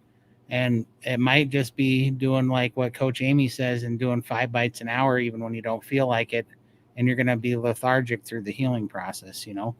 But also the fat could help. And I know that ribeye is the perfect amount of fat until you cook it. Lamb is disgusting. Yeah. I can relate to that because lamb, for me, lamb has the grossest aftertaste. It tastes so gamey. I can't even swallow it when that hits. Do you know that there's 2 kinds of lamb though? Non-aged and aged, right? Well, no, there's actually like there's 2 kinds. Well, it depends on what they eat. I forget what it is because I don't eat enough lamb to know this, but I agreed wholeheartedly with you. I thought that I hated lamb for forever because I had lamb twice and it tasted like the worst gamey junk I ever seen. I was like, who eats this crap? Right. Exactly. And then I just found out it was like a bougie type of like all natural lamb. And it turns out if you eat like the Costco lamb, it didn't have that. So really, like, it's way better, way better. Ooh. And I was like, it doesn't have the gamey taste to it at all. It has like, it tastes like a filet mignon, only a little bit softer and tastes like beef. Really? And I'm like, oh, this is way better. Yeah. So I'm right there with both of you. Yeah. I like. You can try it when you come here. We'll have Australian lamb. It's beautiful. I love it. I will, and I can't wait to when I go to Australia. Okay. Yes. Well, so I'm right there with you, but there is 2 types of lamb. I remember looking at it going, why is this such a why was it so disgusting before? And this is awesome. And there's 2 types of lamb, and it's what they feed it. So it is totally different. Yeah. That is mind blowing. I will try it. So back to Benjamin's struggles. Oh, Yes, Yeah. I cook. Oh, there you go, Gayla. Hi, Gayla. I cook all my meat from frozen and it does not trigger my MCAS. Okay, so Gayla has MCAS herself. This is a very valuable tip. If you're not doing this, Benjamin, something for you to play around with to see if it helps. Even cooking meat that is not frozen and that has been sitting in a butcher shop or on the counter for days, weeks, months, even will trigger MCAS, believe it or not. So, like, Yeah. we feel for you. You really do have to be so strict about certain things, but it will make a difference when you consistently do it and finally heal. And once you're healed, you're good to go. You can finally open up that variety. So I'm trying to think what else to help Ben. Colorado lamb chops at my local steakhouse is not gamey. Good to know. Thank you, W. Well, when he says that I wake up hungry but not excited for meals, that's also tough because he has to restrict his variety right now to heal. Yet he's not getting excited about his meals because he's so limited, you know? Yeah, for sure. It is really tough. And I did lion, and when I did lion, I had to, and I don't know if you can do this or not, but I had to incorporate that was when I started playing with adding some different meats in. Like I was getting different cuts of meat, like filet mignon. It's when I started smoking them, which you might not be able to do. Some people can handle it with MCAS. Some people can't handle it. I also had to start. I bought an air fryer, and I started playing around with cooking temperatures in the air fryer, basting it with some butter and stuff. I had to start doing things when I did 90 days of Lion because it's really easy to get meat aversion on Lion diet. Made beef jerky. That was one of the things I did too, was make beef jerky in a dehydrator. But I don't know if you can do these things without causing that. It's kind of like aged meat, so it's really tough. Yeah. Okay, Benjamin, I see this. I'll keep trying. I buy low histamine meat or same day from my butcher. Yeah, try out these little pointers and ideas that we shared and also from the people in the live stream. And then one more thing is just try eating your fat raw. For sure. That could be really healing. Yeah. Beef fat trimmings raw. Did we miss this one? Yes, we did. I don't think we got his follow-up. Okay, so Brian says, I'm new to kefir and I love it. By the way, guys, am I saying this word correct? Is it kefir or kefir? Everybody I know calls it kefir, but I think it's actually wrong. I think it's kefir. I say kefir, but okay. Or is it kefir or kefir? No, it's just like so confusing. I don't know. If I'm around people here, I'll call it kefir. If I'm around like Kiefer Sutherland, if I'm around other people, I call it kefir. So okay, well, definitely suits your accent more when you say kefir. Right. Exactly. It matches the hat. I get it. Stereotyping is wrong, but whatever. Yeah. I love it. So let me know. It blows my mind how thirst quenching it is. That's a good thing to observe. Well, you see, I have been drinking raw kefir almost as like my water these days. It's just so good. It's so flavorful. But I do notice I reach for this less, like my sparkling water, or if it's just still water. I instead just opt for drinking that whole pint of raw kefir when I eat my meals. So yeah, there's probably some truth to how hydrating it is. That's awesome, Brian. Right? So cool. For sure. Does anybody else in the chat get addicted to sparkling water? I think that's my last addiction. That's the only thing I have to watch out for. If I'm not, well, that's not an addiction. It's just water. I know, but man, I will drink 8 of those bottles to 15 of them a day if I let myself. It's crazy. So is it an addiction if you need it to survive, Todd? Because I saw you in Texas, you were dying. That dude at that steakhouse, if he didn't bring me those, I will never forget. I was gonna choke him. I was like, he was playing around behind me, opening them up all fancy. I'm like, give me a bottle. It's like 170 degrees in here. I've sweated out 2 gallons of water at the gun range. Bring me a bottle of water. the Yeah. irritation on his face. Like, let me just give you guys the summary of the story. We sat down after KetoCon or Hack Your Health. Like the whole team was there, and we had some friends. It was like this big long table. Oh, Carrie was there, Homestead Howe, and Adam. Yeah. We Yeah. sat down to have some delicious, juicy steaks. And the whole time, Todd is melting. Todd is melting because it's so hot outside. And he politely orders, like, how many bottles of this? I ordered Literally three 33-ounce bottles of South 330. Pellegrino. Yeah. Yeah. And our server was just playing around, like fidgeting around for minutes upon minutes. And Todd was getting, like, he was dying. I was about to stroke out. I was about to stroke out of the table of heat stroke. And this guy is farting around with a bottle, putting a fancy napkin around it like he was going to serve it like wine. And I'm about to rip this thing out of his hand, and I just chug one. He really did. And then, so when he started chugging, I watched him. He chugged in 10 seconds. It was all gone Yeah. in 10 seconds. I was so impressed. You could be a competitive eater. Something. Well, you just got to give me on the brink of a heat stroke, and I'll take him down for sure. I was ready to kill that guy. I'm like, we were just at the gun range, and they had no AC running in there. It was indoor in Austin, Texas, like 120 degrees inside. And I come from the Rocky Mountains where normal hot weather is like 70, and it was like 120 degrees in there. I was dying, and we were just baking for hours. And I couldn't get the water down fast enough that day. I could have drank 12 of those dang things. It was crazy. Yeah, it was. Okay, so let's learn how to say this word. I see all of your suggestions here. Kefir. Okay. This doesn't really help. It's definitely kefir. Kefir. Emphasis on the kefir. Thanks, Jerry. Yeah. Now there was this one. Yeah. Kefir. Wow, this is a new one. So that's why I'm confused. Because it's either kefir or kefir or kefir. Yeah, see this this is what I said earlier, Kiefer Sutherland. Exactly. Wait, but you're saying kefir, but that would be spelled out to say kefir. Right. Do you hear the difference?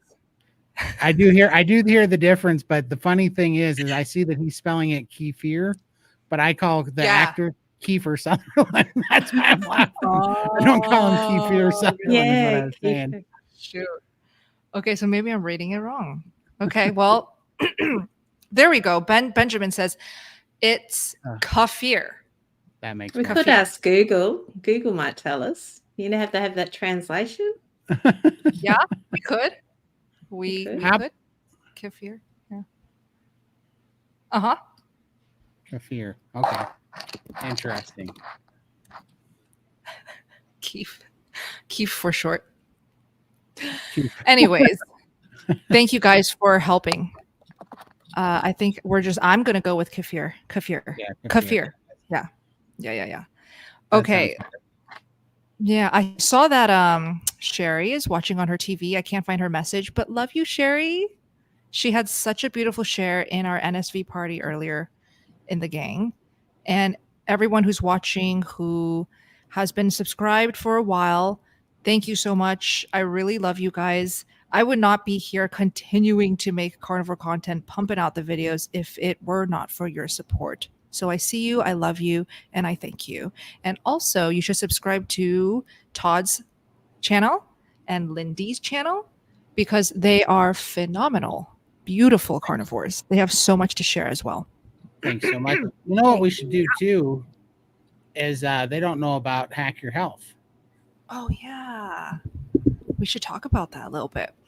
So Hack Your Health is, in my opinion, the biggest carnivore convention as of now, maybe until Todd starts his. But for now, it's the biggest carnivore convention. And they used to always be in Texas. In fact, we went there this year in Austin, Texas. Hence that funny story of sparkling water with Todd. And for next year, it's going to be moved to Tampa, Florida. So anyone who lives around Tampa, Florida, or who might want to travel to Tampa, Florida, come hang out with us because all of us, or hopefully Lindy will be there too. Todd and I will definitely be there. And we're going to be speaking about how to thrive as a carnivore in a non-carnivore world, a very fascinating topic, with Dr. Phil, with Raymond, and a bunch of other SBG carnivores. And it's going to be so much fun. So if you guys want to join us, connect with all of the carnivores that show up. All of your favorite carnivores will be there, like Dr. Sean Baker, Dr. Anthony Chafee. Who else are you looking forward to meeting, Todd? Man, well, you guys again, getting to hang out with you guys again, and then Always. yeah, and then definitely, I bet Carrie Mann will be there. That'll be fun to see Carrie Mann, and then I'm hoping, I'm hoping carnivore's getting so widespread. I think it'd be fun if you've been watching the news and stuff. Eddie Hall is doing carnivore right now, the world's strongest man. Right. And I'd love to see like Eddie Hall or somebody show up to one of these, because carnivore is getting pretty mainstream. I mean, Anthony Chafee was just with Jason Statham a while back too, right? Oh, yeah. Jason Yes. Statham, the Saw that. actor's doing carnivore. So And it'd be Bear fun. Grylls. Bear Grylls would be awesome. Bear Grylls is doing carnivore. Yeah. Wow. So it'd be really fun to start seeing some of these people, because it is going pretty mainstream, which is going to be really good for, for the community to help get the word out there. So I'm hoping to see some names like that, standing up for it. Do you guys know who Chris Pratt is, the actor? Oh yeah, love Chris Pratt. Okay, so there were carnivores on Instagram saying, "Did you guys see his Instagram story on that day? He literally announced that he's carnivore. So I guess he's carnivore too."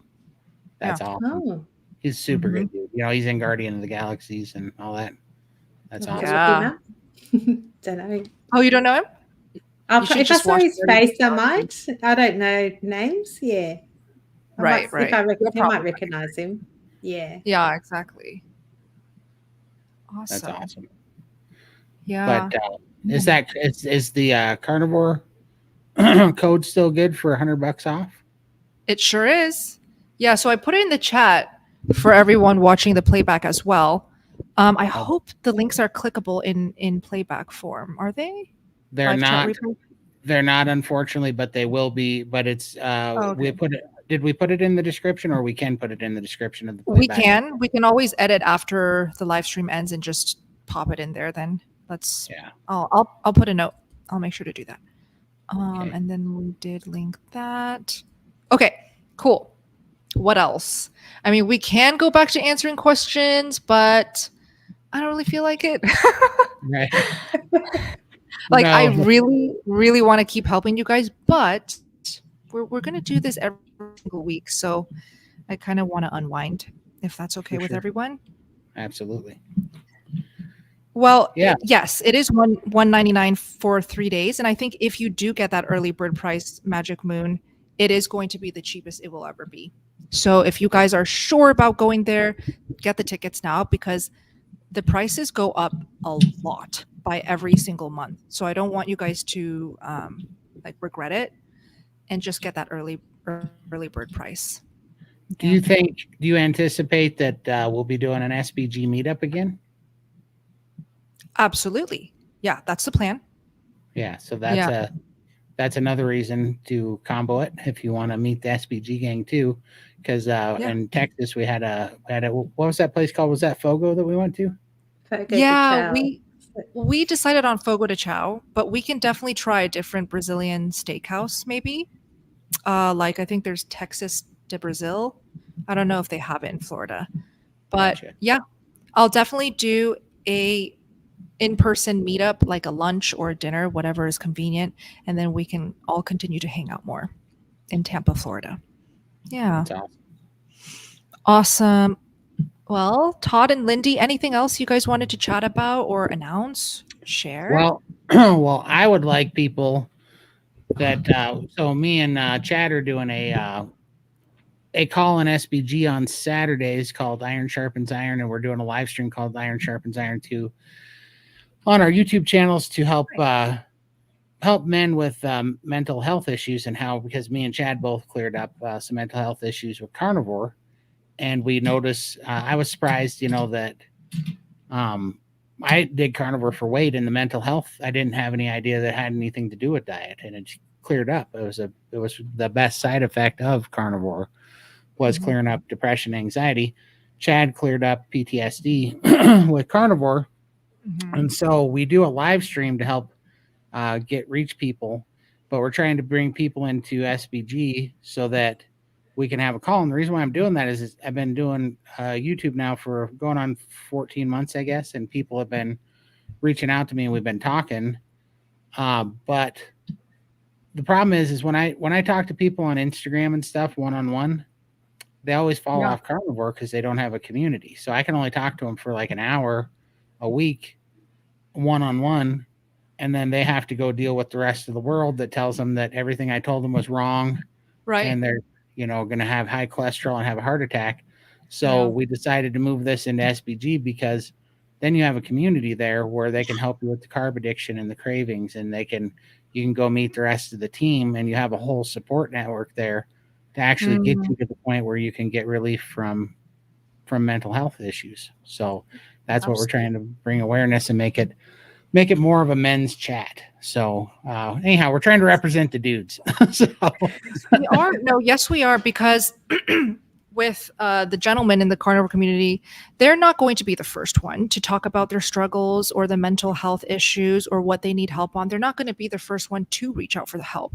I do see it's mostly women who, boldly reach out for help and get the help that they need. So Todd is doing such a great thing, leading this movement to share with men that, hey, it is okay to talk about it.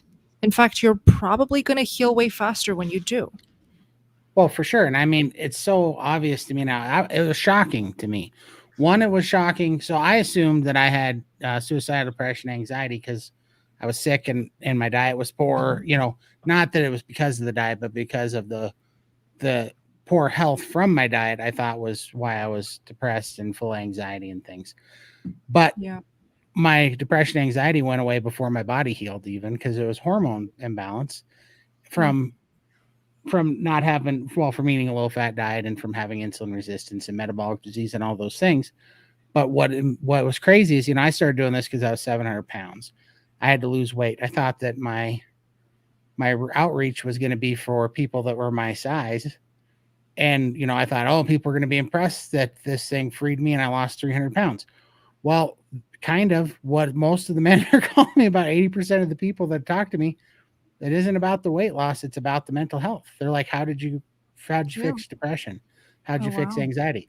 So that's when I realized, this is a way bigger deal, which makes sense, right? Guys are okay being a little bit chunky. They don't care, but they're holding on to this, anxiety, PTSD, depression that's plaguing them, and they don't know how to get away from it. And they really don't even know how to ask for help, because if you're a guy, you can't look weak. You don't want to look weak. You don't want to, tip your hand. So you just kind of suffer in silence, That's right.